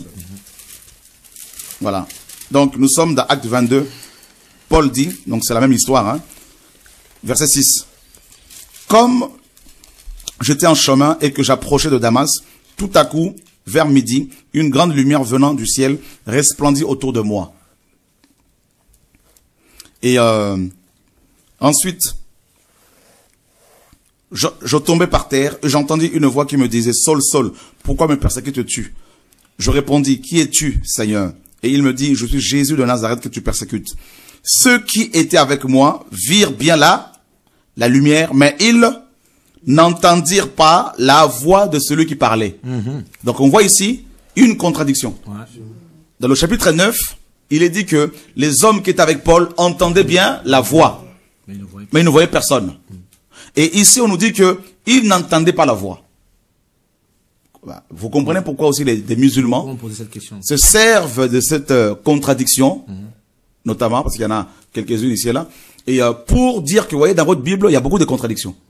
Alors, et quand le Seigneur m'a demandé de faire cette révision, avec les frères et sœurs qui étaient autour de moi pour m'aider, merci Seigneur, en tout cas le Seigneur vous bénisse encore, et pour votre travail, parce que j'ai vu comment vous avez travaillé durement, et tout ça. Et quand on a vérifié dans le grec, on a vu que le verbe grec signifie aussi comprendre. Alors, au lieu de mettre n'entendirent pas, parce qu'il y a une contradiction, en fait, ils ne comprirent pas la voix de celui qui parlait. Et il y a une version de la Bible, je crois que c'est Summer, si je ne me trompe, qui a rectifié cela aussi. Voyez? Donc, voyez bien que le travail de la révision, c'est aussi, mes amis, vérifier les textes originaux, c'est-à-dire les langues utilisées pour écrire la Bible, le grec, l'hébreu, tout ça. On vérifie dans ces langues pour pouvoir traduire en français correctement. Voyez, et c'est le travail qui a été fait. Et dans la BJC, il y a cette contradiction n'existe plus. N'existe pas, je dirais. Parce qu'elle n'a jamais eu. Donc, voyez bien que c'est un travail qui est fait. C'est un effort que des frères et sœurs qui aiment le Seigneur, qui ont voulu obéir au Seigneur pour permettre aux chrétiens de francophones, hein, de la francophonie, d'avoir aussi une nouvelle version. Et voilà. Donc, réviser à partir des textes majoritaires. Donc, et je crois que nous devons beaucoup plus bénir le Seigneur. Amen. Et pour votre information, il y a 10 000 autres exemplaires qui seront livrés d'ici le 15 avril et on va les distribuer aussi gratuitement. Et dans cette nouvelle version, il y a une concordance avec 2500 mots. Il y a beaucoup d'autres choses dedans. Il y a l'histoire aussi du christianisme et tout ça. Et l'histoire de l'Église et aussi. Donc il y a aussi il y a beaucoup de choses. On va vous présenter ce travail bientôt, frères. Et vous pouvez venir sur place au 24 ici pour avoir votre exemplaire. Même si vous avez déjà cet exemplaire-là, vous pouvez avoir la nouvelle version. Il n'y a pas de problème. Et d'ailleurs, on aura un programme bientôt à Savines-le-Temple, hein, pour justement pendant lequel on va distribuer aussi massivement cette version de la Bible. Voilà. Donc, frères et sœurs, nous bénissons le Seigneur. Et nous bénissons le Seigneur pour les frères et sœurs qui soutiennent financièrement, qui soutiennent dans la prière, parce que la vision qui vient du Seigneur, mes amis, se concrétise et que les chiens aboient, la caravane continuera à passer. Et vous qui aboyez, on aimerait aussi voir l'œuvre que vous faites. Parce que parler derrière un ordinateur, c'est beaucoup plus facile que de faire l'œuvre sur le terrain. On aimerait aussi vous voir sur le terrain, en train de prier pour la délivrance des gens, de chasser les démons. Hein? Parce qu'il n'y a pas que la parole. Hein? La parole est la puissance qui chasse aussi les démons. On veut aussi voir ces signes-là accompagner la parole que vous dites. Parce que c'est important. Dénoncer, c'est bien, mais manifester la puissance de Dieu, cette parole qui est puissante, et c'est mieux parce que c'est parce qu'on voit des vies changer, transformées, et c'est à cela que Dieu nous a appelés. Et je voudrais encourager tous les enfants de Dieu à qui Dieu a demandé à qui Dieu a confié une mission. Faites cette mission-là, ne vous arrêtez pas sur ce que les gens disent. Ceux qui vous critiquent aujourd'hui, et ceux qui sont de Dieu et qui vous critiquent parce qu'ils sont ignorants, demain ils seront éclairés et ils vous donneront pardon. Et ceux qui sont de l'ennemi, ils vont continuer à vous critiquer et ces critiques vont vous permettre d'aller encore plus loin. Alors faites le travail, fermez les oreilles, que Dieu soit glorifié au nom de Yeshua. Voilà. Donc, et quand Dieu donne une vision, c'est biblique de la présenter aux frères et sœurs, n'est-ce pas? Et comme Moïse, quand il a reçu la vision du tabernacle, Dieu a dit que chacun donne une offrande. Ceux qui peuvent donner une offrande volontaire le fassent. Et c'est biblique. Vous me direz, oui, c'est la loi de Moïse. Oui, frère. Ok. Donc, dans la Nouvelle Alliance, mes amis, on voit dans Luc chapitre 8, Jésus-Christ notre Seigneur. Ça, bien sûr, la Nouvelle Alliance n'était pas encore officielle. Mais on nous dit que Yeshua avait autour de lui des femmes qui l'assistaient avec leurs biens matériels. C'est dans la Bible, hein. C'est Jésus qui est notre modèle. Donc Dieu peut, quand il appelle ses serviteurs, ses servantes, il peut susciter des gens, je ne parle pas des partenaires financiers, des hommes et des femmes dont les cœurs sont touchés pour assister cette vision financièrement, spirituellement. C'est aussi biblique. Paul disait donner des ordres aux églises de la Galatie pour, n'est-ce pas, mettre de côté de l'argent pour soutenir les saints, pour soutenir les veuves et les nécessiteux. Donc c'est dans la Bible, frères et sœurs. Alors je crois que c'est un faux débat que de vouloir parler sans connaître bien comme il faut les choses. Si vraiment moi je voulais m'enrichir, je crois que je serais millionnaire depuis des années, frères et sœurs, et à Dieu toute la gloire. Donc que Dieu soit béni. Alors on va vous montrer justement quelques images avant de prendre la personne qui est en ligne, quelques images de l'œuvre que Dieu fait. Ça va beaucoup vous encourager parce que de temps à autre, nous allons vous montrer de plus en plus ce que Dieu fait. Voilà. Donc en 2002, Dieu m'a demandé de mettre en place un orphelinat et Lufiane ainsi qu'une équipe qui a autour de lui ont pris cette vision à cœur. Que Dieu vous bénisse en tout cas, Lufiane, merci. Ça, ce sont les locaux que nous avons achetés à Courcouronnes par la grâce de Dieu il y a 10 ans, il y a 12 ans, et que nous avons transformé en habitation des SDF. Ils viennent dormir gratuitement. Et aussi, on a transformé une partie en épicerie solidaire. Et voilà, frères et sœurs, l'épicerie solidaire d'Evry-Courcouronnes, et où les frères et sœurs viennent se servir gratuitement, n'est-ce pas? Et c'est grâce aussi à vos prières, grâce aux dons que vous faites, que nous arrivons par la grâce de Dieu à nourrir aussi des hommes et des femmes qui ont faim. C'est la parole de Dieu qui doit être appliquée. Il y a des gens qui ont faim, il faut les nourrir. Des gens qui ont soif, il faut les abreuver. Voilà. Donc ça, c'est une partie de l'épicerie. C'est l'épicerie de Courcouronnes. C'est juste une partie. Voilà. Et sachant que il y a si je ne me trompe pas, il y a une vingtaine d'épiceries comme ça, un peu ici et là. Il y en a une en Guadeloupe. Si on peut trouver les images de la Guadeloupe aussi là-bas, ce serait bien. Merci. C'est Josette, notre sœur, qui nous aide beaucoup aussi. Voilà. Donc c'est une équipe très soudée. Vous voyez là, ce sont des vêtements qu'on donne aux gens gratuitement. Ce sont des vêtements, des habits que nous récoltons ici et là pour pouvoir les redistribuer aux gens qui en ont besoin. Alors, vous voulez critiquer l'œuvre que Dieu fait, vous faites quoi? Vous êtes derrière votre ordinateur, vous parlez, mais commencez aussi à faire l'œuvre là, que les gens voient aussi l'œuvre que vous faites. Voilà, là ce sont des jeunes qui sont, je crois, juristes, et qui sont en train d'aider, de recevoir les gens qui sont dans les problèmes, qui ont des problèmes administratifs. Il leur donne des conseils. Hein, c'est des jeunes. Il y en a qui sont avocats, d'autres voilà, ne sont pas encore avocats, mais sont juristes. Et donc ils connaissent les lois françaises et ils peuvent, hommes ou femmes, ils peuvent aider les gens, parce que l'évangile, ce n'est pas seulement des versets bibliques qu'il faut retenir par cœur, c'est dans la concrétisation. Jean nous dit qu'il ne faut pas aimer en parole seulement, mais en œuvre et en vérité. Hein, donc 1 Jean 1, voilà. Donc tout ça là, c'est biblique. Il faut des actes. Il faut des actes, frères et sœurs. L'évangile, c'est la concrétisation des choses. C'est la matérialisation de la vision. On reçoit une vision et on la matérialise. On ne s'arrête pas seulement sur les critiques. Donc quand nous dénonçons les faux pasteurs, quand nous dénonçons le péché, nous travaillons à côté. Il y a un travail qui se fait.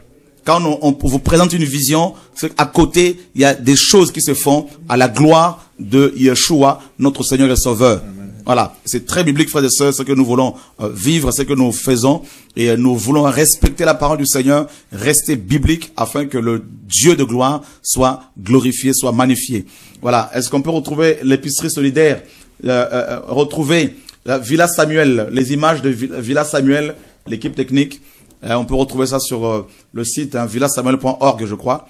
Voilà, donc retrouvez-nous toutes ces images-là pour montrer aux frères et sœurs le travail qui se fait. Et bientôt, on aura une émission avec Loufiane, avec Ludovic Rouget par rapport au centre de formation d'Idasco. Il y aura aussi l'équipe du Pain Quotidien. Il y aura l'équipe du journal Les Documos et tout ça. Et Musique de vie, pour que vous voyez le travail qui se fait. Hein, parce que beaucoup nous voient de loin, mais ils ne sont pas forcément au courant de ce qui se fait véritablement. Et là, vous verrez le travail que Dieu a accompli, frères et sœurs. Je crois que beaucoup seront aussi encouragés, car on reconnaît un arbre à ses fruits, nous dit la parole de Dieu. Voilà. Donc, Dieu est fidèle, Dieu est bon, Dieu est grand. Que son nom soit glorifié, soit magnifié. Alléluia. Donc là, vous avez Villa Samuel. Donc c'est notre sœur Marie-Thérèse, que Dieu la bénisse, et avec l'équipe qui travaille avec elle, qui s'occupe d'une centaine de veuves qui dormaient sur le marché, hein, dehors, sur des marchés, et qui étaient violées toutes les nuits. Et voilà, donc elle s'est beaucoup investie, et avec les dons que vous faites, donc elle arrive avec l'équipe qui travaille avec elle à nourrir toutes ces veuves. Vous voyez toutes ces femmes qui sont en train de chanter, elles sont veuves. Et la Bible nous demande de nous occuper des veuves, hein, des orphelins et des étrangers, des veuves.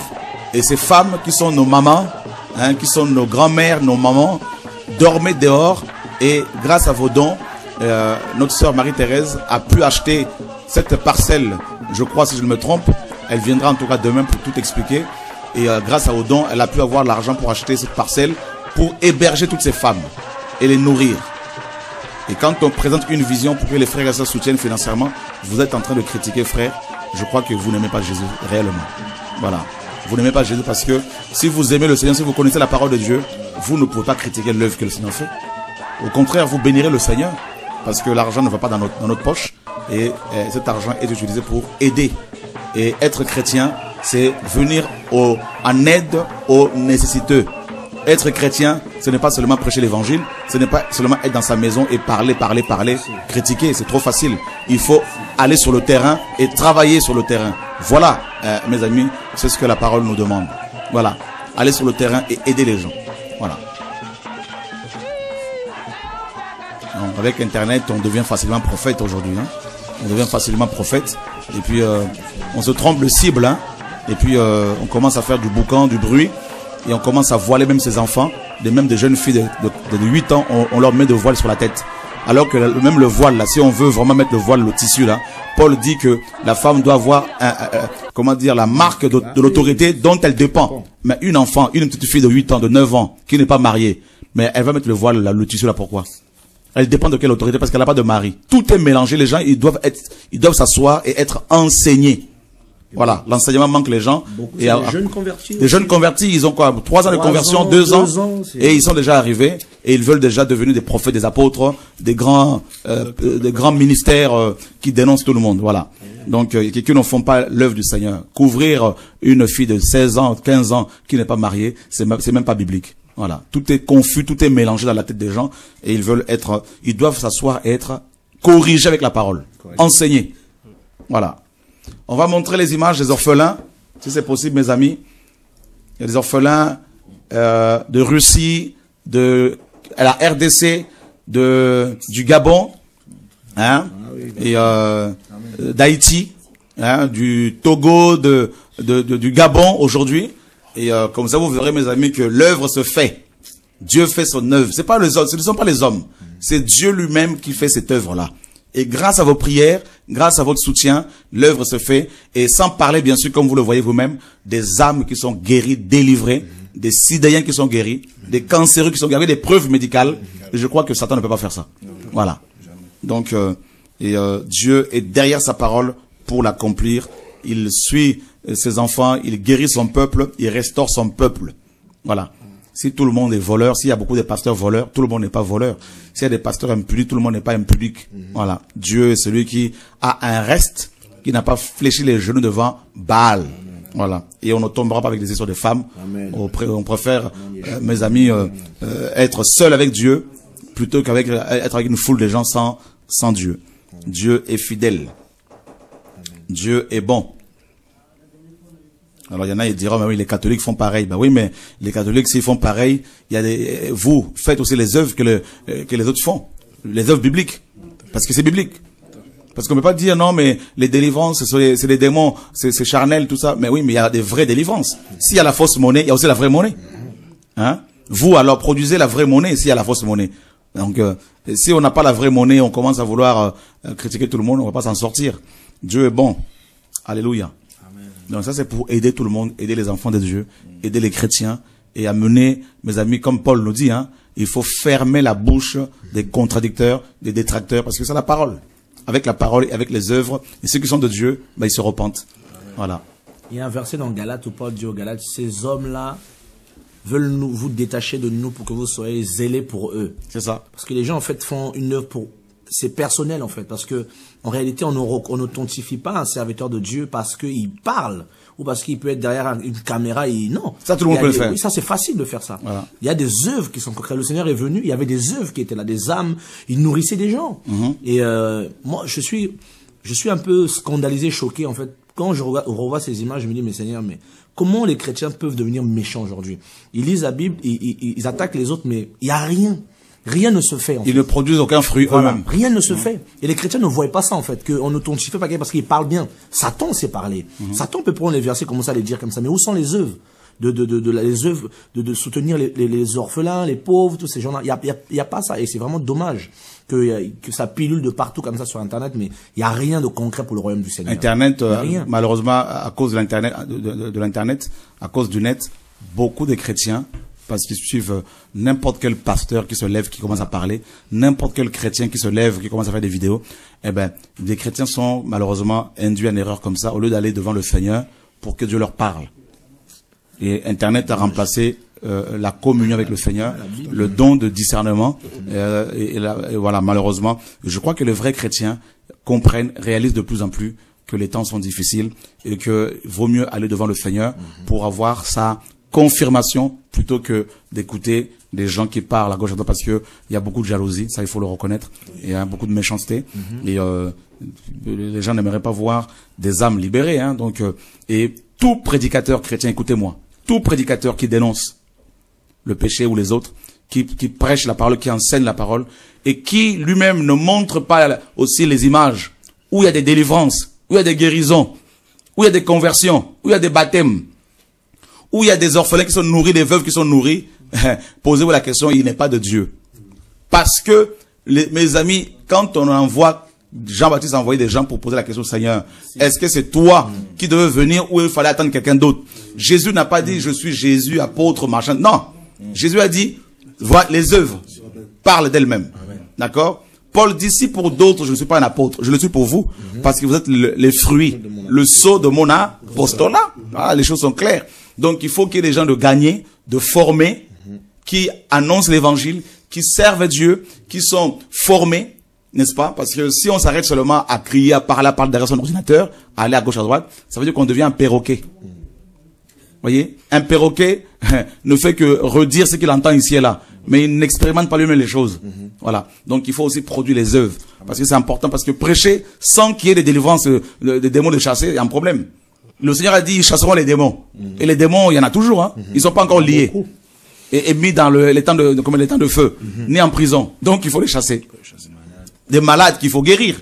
Parce que l'évangile, c'est aussi la guérison. Nous ne prêchons pas, mes amis, sur la guérison divine matin, midi, soir. Nous prêchons Jésus-Christ. Mais Jésus-Christ guérit les gens. Parce qu'il a pris nos maladies. Donc celui qui prêche l'évangile doit aussi prier pour les malades, parce que c'est biblique. Il faut qu'il y ait aussi des guérisons qui sont opérées, parce que c'est biblique. Voilà. Si vous ne suivez que les gens qui ne font que parler, ils vont vous dire ils sont Jean-Baptiste, mais Jean-Baptiste n'a pas fait de miracle parce que ce n'était pas encore le temps de la dispensation de la grâce. L'esprit n'était pas encore répandu sur les gens. Hein? Donc, et puis ce n'était pas son appel. Mais tous les disciples de Jésus sont accompagnés par sa parole, par les signes. Voilà. Donc ils ne savent pas seulement à dénoncer, ils font aussi des œuvres qui attestent que Dieu marche avec eux. Et les œuvres parfois parlent mieux que nos paroles. Amen. Voilà. Et c'est ce que le Seigneur faisait. Parfois. Si vous ne croyez pas. Si vous ne croyez pas, croyez au moins aux œuvres. Voilà.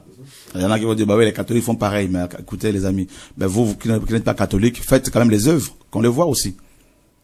Vous êtes un manguier, vous n'avez pas de mangue, il y a un problème. Voilà. Mais moi, ça me fait rire parce que les gens disent que voilà, on s'attend pas sur les miracles. Mais Jésus lui-même, c'est lui qui a dit, voici les signes qui accompagneront. Mais celui qui dit qu'on ne se base pas sur les miracles, Joël, c'est qu'il insulte Jésus. Voilà. Jésus a dit, voici les miracles. C'est pas Choua qui l'a dit. Non. Voici les miracles qui accompagneront ceux qui auront cru. Et on nous dit que le Seigneur travaillait avec eux et accompagnait sa parole. Et le Seigneur dit dans Jean 6, mes paroles sont esprit et vie. Mais là où il y a l'évangile véritable, il y a la vie. Là où il y a la vie. Il n'y a pas la mort. Hein. Mais il le chante. Attends. Dieu des miracles. Bah voilà. Voilà. Nous ne prêchons pas les miracles, nous prêchons Jésus. Mais Jésus accompagne les miracles. C'est le Dieu des miracles. Accompagne sa parole. Et quand on a des gens qui sont liés comme ça, l'ombre de Pierre guérissait les malades, non? Les mouchoirs qui avaient touché le corps de Paul étaient appliqués sur les malades, étaient guéris les malades. Voilà. Nous ne sommes pas des baptistes pour dire que les miracles ont fini ou le témoin de Jéhovah. Nous croyons au plein évangile. Nous croyons que Jésus-Christ est le même hier, aujourd'hui, éternellement. Et nous voulons expérimenter sa parole dans le quotidien. Amen. Voilà. Je crois que mon Dieu continue à guérir. Donc c'est normal qu'il y ait des guérisons. Amen. Je crois que mon Dieu continue à chasser les démons. Je crois que les démons doivent être chassés. Voilà. Alors, pour trouver des excuses, on va dire un chrétien ne peut pas être possédé. Mais un chrétien qui pêche volontairement, qui ouvre une porte à Satan, il va pas se faire posséder. Mais mes amis, tout est confus.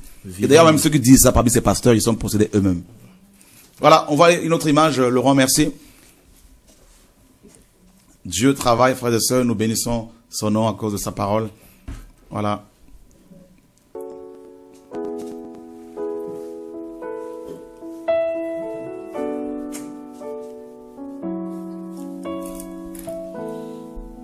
Donc là, c'est l'orphelinat, comment dire, au Gabon. L'ONG Micole, Mission internationale pour la consolation des orphelins et des nécessiteux, a été officiellement créée le 30 septembre 2008 et ses activités ont commencé depuis le 15 septembre 2006. Tout commence lorsque la présidente de l'ONG arrive au Gabon pour des raisons personnelles. Elle ressent alors un besoin de se rendre dans les hôpitaux publics de la ville pour apporter réconfort et soutien aux personnes malades et abandonnées. De fil en bout, elle a commencé à recevoir ces personnes chez elle, ainsi que des orphelins et des enfants démunis. Comme le Seigneur nous le demande. Voilà, donc on va voir nos enfants au Gabon. Voilà, donc on va essayer d'avancer. Les enfants sont là. Voilà, ils sont en train d'étudier, de faire leurs devoirs. Ils sont tout beaux. Voilà, Dieu est bon. C'est des enfants qui ont perdu leurs parents. Qu'est-ce qu'il faut faire en tant que chrétien? Eh ben, on essaie de s'en occuper, n'est-ce pas? De leur venir en aide Et on ne s'arrête pas seulement à dénoncer. Derrière, on travaille. Voilà. Donc ensuite, on va voir les enfants de Madagascar. Je crois que ça, c'est le Madagascar maintenant. Voilà. Donc là, nous sommes à l'orphelinat. On a quitté le Gabon pour aller à Tananarive, hein, donc à Madagascar. Donc voilà, les enfants, pareil, on envoie l'argent chaque mois. Les enfants sont nourris, comme vous le voyez. Et grâce à vos prières, grâce au Seigneur Jésus-Christ par-dessus tout, grâce à vos dons, vos soutiens, et les enfants sont parrainés, les enfants sont nourris, les enfants sont habillés, les enfants sont scolarisés, grâce à Jésus-Christ de Nazareth. Voilà. Donc on va voir aussi les orphelins de Kinshasa. Voilà, c'est parmi les sœurs qui s'occupent des enfants là-bas, à Madagascar. Gloire à Dieu. Dieu travaille. Merci Seigneur pour ton œuvre qui se fait nuit et jour. Au nom de Yeshua, notre Seigneur et notre Maître. Voilà. Donc, il y a aussi les enfants de la Russie. Il y en a beaucoup. Je crois qu'on fera une émission cette semaine, une émission spéciale pour vous montrer vraiment l'œuvre qui se fait. Voilà. Pour que vous compreniez que nous ne sommes pas là pour nous enrichir. Nous ne faisons pas des appels de fonds pour remplir nos poches. Et nous ne sommes pas là pour faire des appels de fonds matin, midi, soir. Quand il y a une vision que Dieu nous met à cœur, telle que la construction d'un orphelinat, telle que la diffusion de la parole de Dieu, la mission, eh ben nous en parlons, frères et sœurs. D'abord au Seigneur, et Dieu nous demande d'en parler à l'Église, aux frères et sœurs. Et les frères et sœurs, librement, comme la parole nous le dit, soutiennent. Voilà. Nous sommes contre la dîme parce que c'est la loi, mais les offrandes sont tout à fait bibliques et les offrandes libres, et c'est la parole de Dieu. Donc je crois que il faut pas tout mélanger, n'est-ce pas? Donc au nom de Yeshua, il faut beaucoup d'humilité et reconnaître surtout quand Dieu travaille, quand Dieu agit. Amen. Voilà. Donc que le Seigneur soit béni pour son œuvre. Et en voyant ces images, je crois que les frères et sœurs aussi sont encouragés parce qu'ils se rendent compte que bon, Dieu travaille. Voilà, Dieu travaille. Vous voyez, avec toutes ces œuvres-là que Dieu fait, l'ennemi ne peut pas être content. L'ennemi ne peut que, mes amis, être enragé. Dieu est le père des orphelins. Il est le défenseur de veuves. Et Paul, dans les Écritures, nous demande par l'Esprit de Dieu de nous occuper, hein, de prendre soin des veuves. Ça, c'est la parole. C'est la Bible. Et les premiers chrétiens mettaient tout en commun, vendaient tout ce qu'ils avaient et amenaient l'argent aux pieds des apôtres et ont distribué en fonction des besoins des uns des autres. Donc, et les choses sont faites librement et en fonction des besoins des uns des autres. Et les frères et sœurs sont encouragés. Et sans parler des prisonniers, parce qu'on peut pas, n'est-ce pas? Et on n'a pas. Je crois on va vous montrer aussi prochainement. Donc cette semaine, on aura une émission. On vous montrera aussi les témoignages, hein, donc des prisonniers. Et en Côte d'Ivoire, et au Congo, ici et là, qui sont soutenus chaque mois, hein, donc et encouragés, et au nom de Yeshua, et du travail même qu'on a donné par la grâce de Dieu à certains frères et sœurs en Afrique qui s'occupent des orphelins, qui sont payés chaque mois pour s'occuper de nos orphelins. Hein, parce que c'est plusieurs personnes qui travaillent à plein temps pour venir en aide à ces orphelins-là, qu'on a laissés dans la rue, qu'on laisse dormir. On a des enfants de 3 ans, 4 ans en Afrique, 5 ans, mes amis, qui dorment dehors et les églises ne veulent pas s'en occuper. Et on les viole. Et honnêtement, si vous êtes chrétien, vous devez, mes amis, plutôt bénir Dieu pour le travail qui se fait grâce au Saint-Esprit, au nom de Yeshua. Voilà. Je ne sais pas s'il y a d'autres images là. Laurent? Une dernière image, là, si on peut avoir les orphelins de Kinshasa ou Haïti, ou en plus il y a une école qui se met en place au Mali. Hein, donc Loufiane va présenter tout ça et Dieu est bon, et aujourd'hui Dieu vous met à cœur de mettre en place une école chrétienne, n'est-ce pas? Donc, vous voyez, l'œuvre se fait, le Seigneur donne des visions aux frères et sœurs ici et là, et nous devons prier, encourager ces initiatives, et ne pas avoir une mentalité complètement charnelle, humaine, qui veut que si l'autre avance, on l'empêche d'aller de l'avant. Et tout est donné gratuitement. Amen.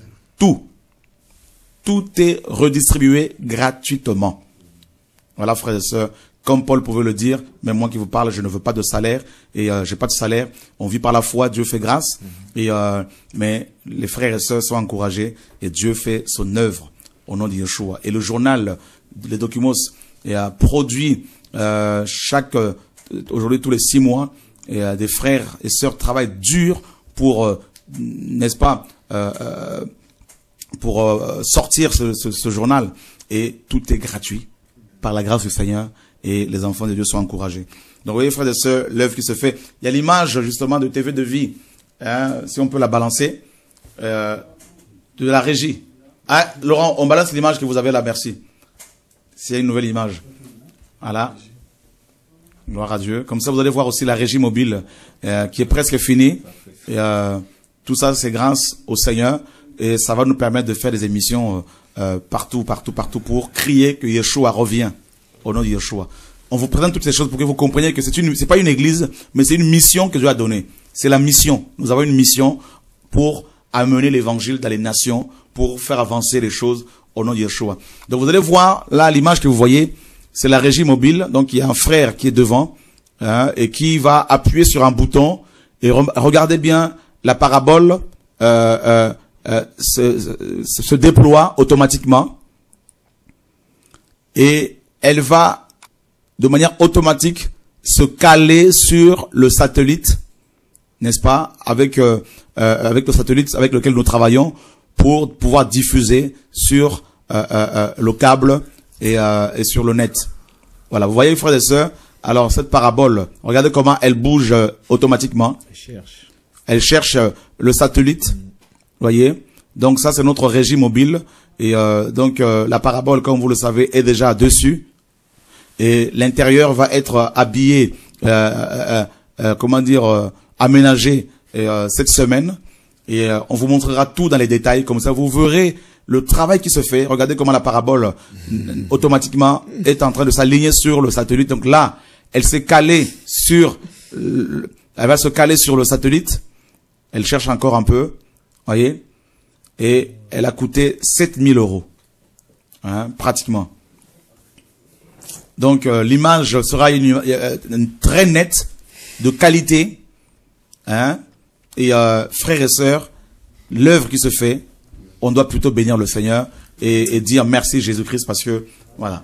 Joël. Je voudrais vraiment témoigner parce que on était là au début de Radio de Vie, et je me rappelle, ça a commencé comme si c'était une blague, quoi. Voilà. On se disait mais ça va être comment ça va arriver, comment ça va se faire.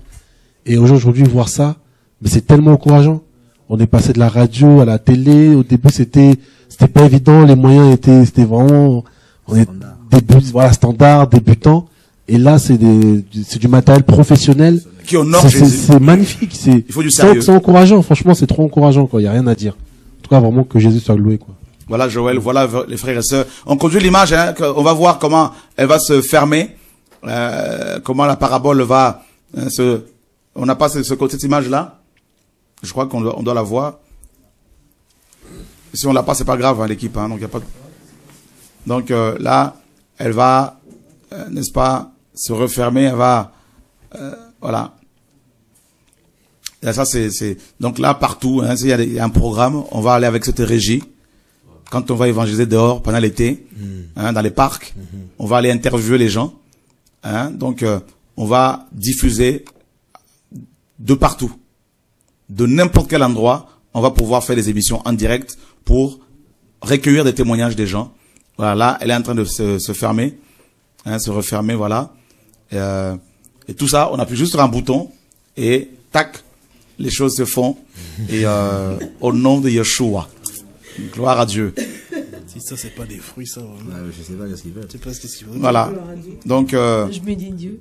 Amen. Je bénis Dieu de voir ça, parce que la première fois que j'ai vu le camion. C'est allumé? Oui. Ok. La première fois que j'ai vu le camion, j'ai dit, mais qu'est-ce qu'il nous fait encore, ce monsieur-là? Il est incroyable.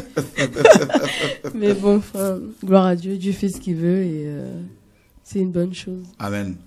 Voilà, frères et sœurs, nous voulons, par la grâce de Dieu et grâce à vos prières, nous voulons être sérieux, nous voulons être organisés, nous voulons donner aussi une autre image. Amen. Vous savez, on est en Europe.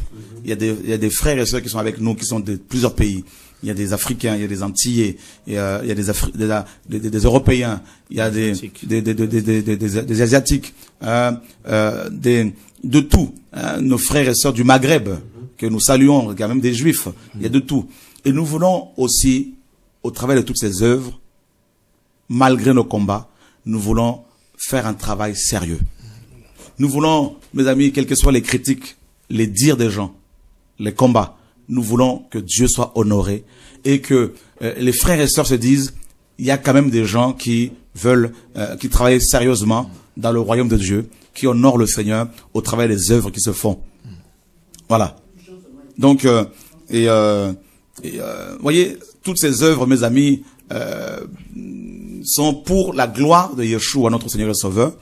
Et voilà, donc là, c'est l'orphelinat qui a été construit à Kinshasa. Donc, on a pris un terrain. Je suis allé dans un premier temps sur place et construire cet orphelinat. Voilà. Alors, ce jeune homme, qui était un enfant qu'on a recueilli, hein, donc Israël, vous voyez comment il a grandi. Il a eu son diplôme d'État, donc son bac. Aujourd'hui, il est à l'université, à la fac. Et chaque mois, nous payons sa chambre d'étudiant et tout ça. Et voilà. Donc, il y en a, beaucoup ont grandi comme ça. Donc, il est maintenant majeur et il prêche l'évangile, n'est-ce pas?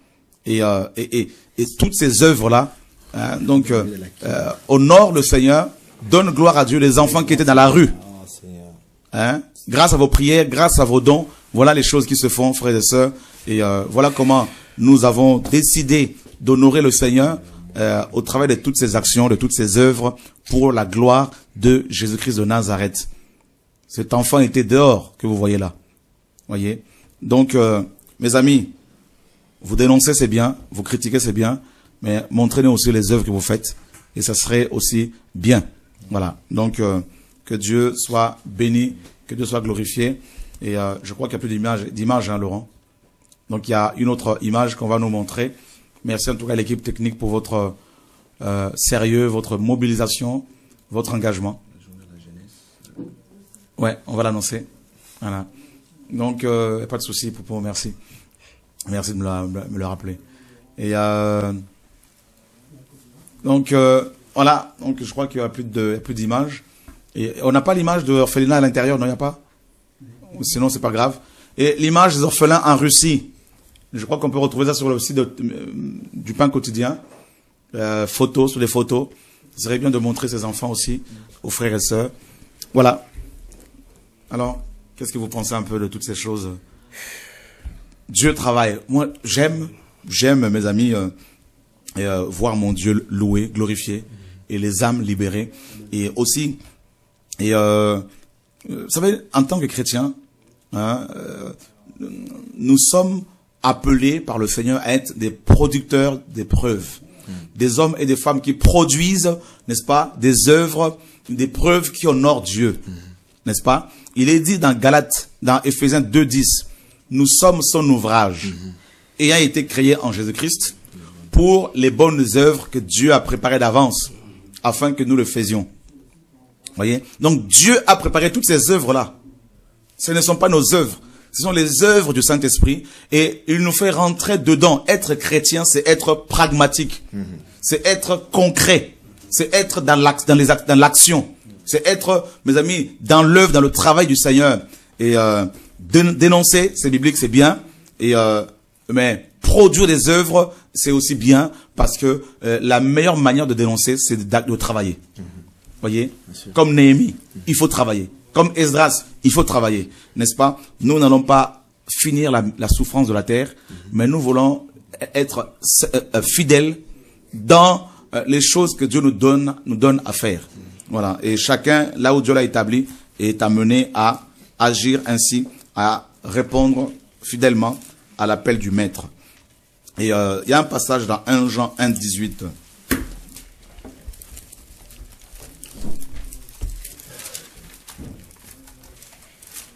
Alors, 1 Jean, nous sommes dans 1 Jean, chapitre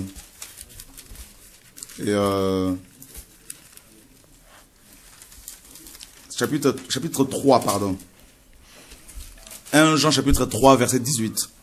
Mes petits enfants, n'aimons pas en parole et avec la langue, mais par des œuvres et en vérité. Aimons par les œuvres. Voilà, c'est ce qu'on vous a montré. Nous sommes dans la parole. Donc, il faut pas seulement aimer en parole, il faut travailler. Donc j'encourage tous les enfants de Dieu qui aiment la vérité, qui veulent aussi dénoncer le Babylone, je les encourage aussi en même temps à produire des œuvres, à ne pas rester derrière son ordinateur pour parler, mais aller sur le terrain, aller travailler, aller, n'est-ce pas, asseoir les choses, aller, n'est-ce pas, produire des œuvres qui honorent le Seigneur. Et ça, c'est aussi l'évangile. Donc voilà, nous ne voulons pas chanter parce que Dieu agit, nous ne voulons pas nous glorifier parce que Dieu agit. C'est pas ça l'objectif. Comprenez notre message. Et nous ne voulons pas exposer non plus ceux qui viennent demander la nourriture. C'est pas ça notre vision. Et nous ne voulons pas, quand la main droite donne, que la main gauche le sache. Ce n'est pas ce que nous sommes en train de vouloir faire. Mais nous avons voulu rester biblique en vous montrant aussi le travail qui se fait ici et là, pour que vous soyez au courant, parce que vous savez, avec Internet, on peut paraître, on est éloignés les uns des autres, tout en étant rapprochés. Via les images, et on peut aussi paraître, on peut avoir l'impression de se connaître alors qu'on ne se connaît pas. Et c'est pour cela que de temps à autre, c'est important de vous dire concrètement ce qui se passe, afin que vous ayez des bonnes informations pour pouvoir fermer la bouche aux contradicteurs, aux méchants, aux jaloux qui n'aiment pas le Seigneur. Voilà, une dernière image, je crois. Voilà, donc, mes petits enfants, disait Jean, l'apôtre de l'amour, n'aimons pas en parole, ni avec la langue. Donc, parler, matin, midi, soir, sans œuvre, sans fruit, ça sert à rien. Il faut sortir, aller à la rencontre des gens et travailler. C'est beaucoup mieux, n'est-ce pas? Au nom de Yeshua. Et les œuvres se font comme ça. Dieu est bon, Dieu est fidèle. Donc, il y a une journée de la jeunesse, hein, donc ce samedi, à partir de quelle heure? Midi. À partir de midi, c'est au 24 ici à Évry, donc 26 à Évry, donc une journée avec la jeunesse, et tous les jeunes qui veulent venir, donc vous êtes libres, hein, donc de venir ou pas, et puis je pense qu'on pourra aussi distribuer quelques bibles, donc ce jour-là. Et puis nous serons le 9, à partir du 9, nous serons aux Antilles, donc à Martinique, en Guadeloupe, en Guyane et à Saint-Martin. Et donc on vous donnera, on va commencer à mettre ces informations dès ce soir ou dès demain sur TV de Vie. Voilà. Et merci en tout cas à tous les frères et sœurs qui travaillent dans cette vision, dans cette mission que Dieu nous a confiée tous. Parce que c'est une vision, c'est pas une église. Et merci en tout cas pour vos prières, pour vos soutiens. Merci parce que avec les dons et les grâces que Dieu vous a donnés, vous faites avancer les choses. Et je voulais personnellement, n'est-ce pas, vous dire merci et vous encourager à travailler encore main dans la main pour que le nom de Yeshua soit glorifié, sachant que Yeshua est en train de revenir et que nous allons bientôt partir lors de l'enlèvement. Que Dieu soit béni. Donc, il n'y a plus d'image, l'équipe. Hein, donc, de toute façon, on aura une autre émission où on va vous montrer d'autres détails au nom de Yeshua. Et voilà, que Dieu soit glorifié pour son œuvre. Ok, je crois qu'il y a une image par rapport à la Russie. Et on a aussi beaucoup d'enfants là-bas en Russie, hein, qui sont nourris, qui sont encouragés. Et au nom de Yeshua. Et voilà, donc qui sont... voilà, Dieu travaille. Et je suis personnellement beaucoup encouragé de voir comment ces équipiers travaillent. C'est beau, c'est glorieux, c'est magnifique. Et de voir l'engagement, l'amour pour les âmes, l'amour des âmes qui les animent, l'amour de la vérité. Au nom de Yeshua, notre Seigneur et Sauveur, le Dieu d'Israël. Voilà. Nous répondons avec la parole. Voilà, c'est ça l'évangile. Pour pouvoir éclairer les frères et sœurs. Et voilà, un mot de la fin, en attendant que l'image vienne. C'est vrai que ce sont des choses qu'on oublie.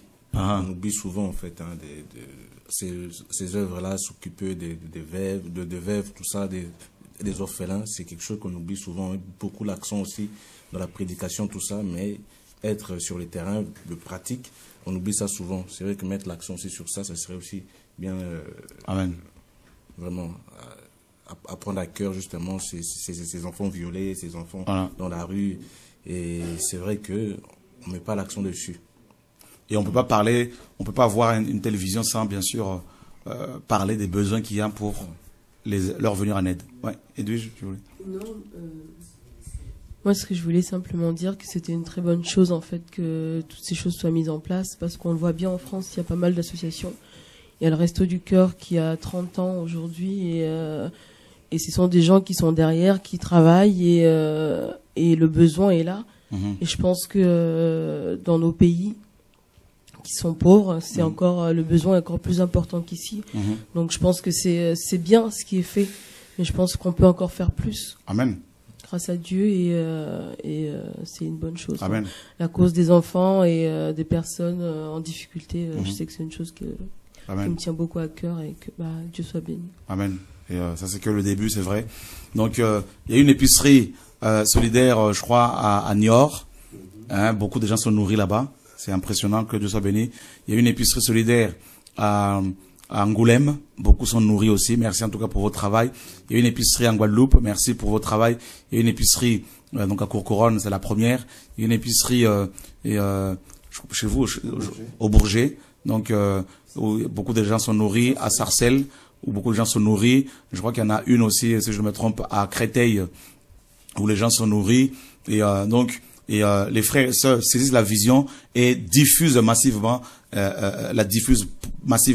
et on se rend compte des besoins qu'il y a chez des chrétiens qui viennent et qui nous disent on n'a pas à manger depuis 2 ou 3 jours, et c'est impressionnant. Et c'est pour ça, frères et sœurs, il faut leur venir en aide, parce que c'est la parole. On n'encourage pas l'oisiveté, n'est-ce pas, la dépendance vis-à-vis des hommes, mais nous voulons, pour ceux qui n'arrivent pas à s'en sortir, leur venir aussi en aide. C'est aussi cela, l'amour, la parole, l'évangile. Que Dieu soit béni. Merci pour votre soutien, pour votre patience. Et on vous laissera, comme le standard de nouveau fonctionne. Vous aurez cette semaine le temps d'appeler pour poser toutes vos questions. Que Dieu soit béni, frères et sœurs, dans la paix du Seigneur. Et merci aux frères et sœurs qui nous ont soutenus hier on n'a pas oublié, qui nous ont encouragés hier à Berlin. Vous étiez nombreux à être là. On n'a pas l'image, hein? On va finir avec l'image de Berlin. Voilà. Donc, on a été beaucoup encouragés, hein. Vraiment, c'est beau ce que le Seigneur a fait là-bas. Et Dieu travaille. Les voleurs, les faux pasteurs ont tout fait pour empêcher les chrétiens de venir. Il y en a quand même qui sont venus. C'est quand même impressionnant. Que Dieu soit béni pour son œuvre. Voilà. Dieu est fidèle. Dieu est bon. Au nom de Yeshua. Voilà. Rassemblement à Berlin. Donc voilà, c'était hier et avant-hier. Voilà, j'ai pu filmer avec mon petit caméscope de secours. Donc les gens sont venus de, voilà, pour, voilà, là c'est des personnes qui s'étaient levées pour le baptême. Voilà, pour recevoir leur baptême. Merci Seigneur. Dieu travaille, Dieu a libéré, guéri, fortifié son peuple. Voilà.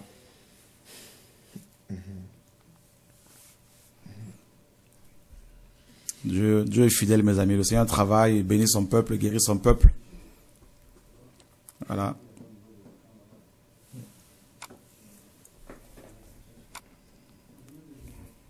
Voilà. Donc, je crois on finit là. Donc, on vous donne rendez-vous demain et 20h30 heure de Paris pour une nouvelle émission à la gloire de Yeshua. Amen.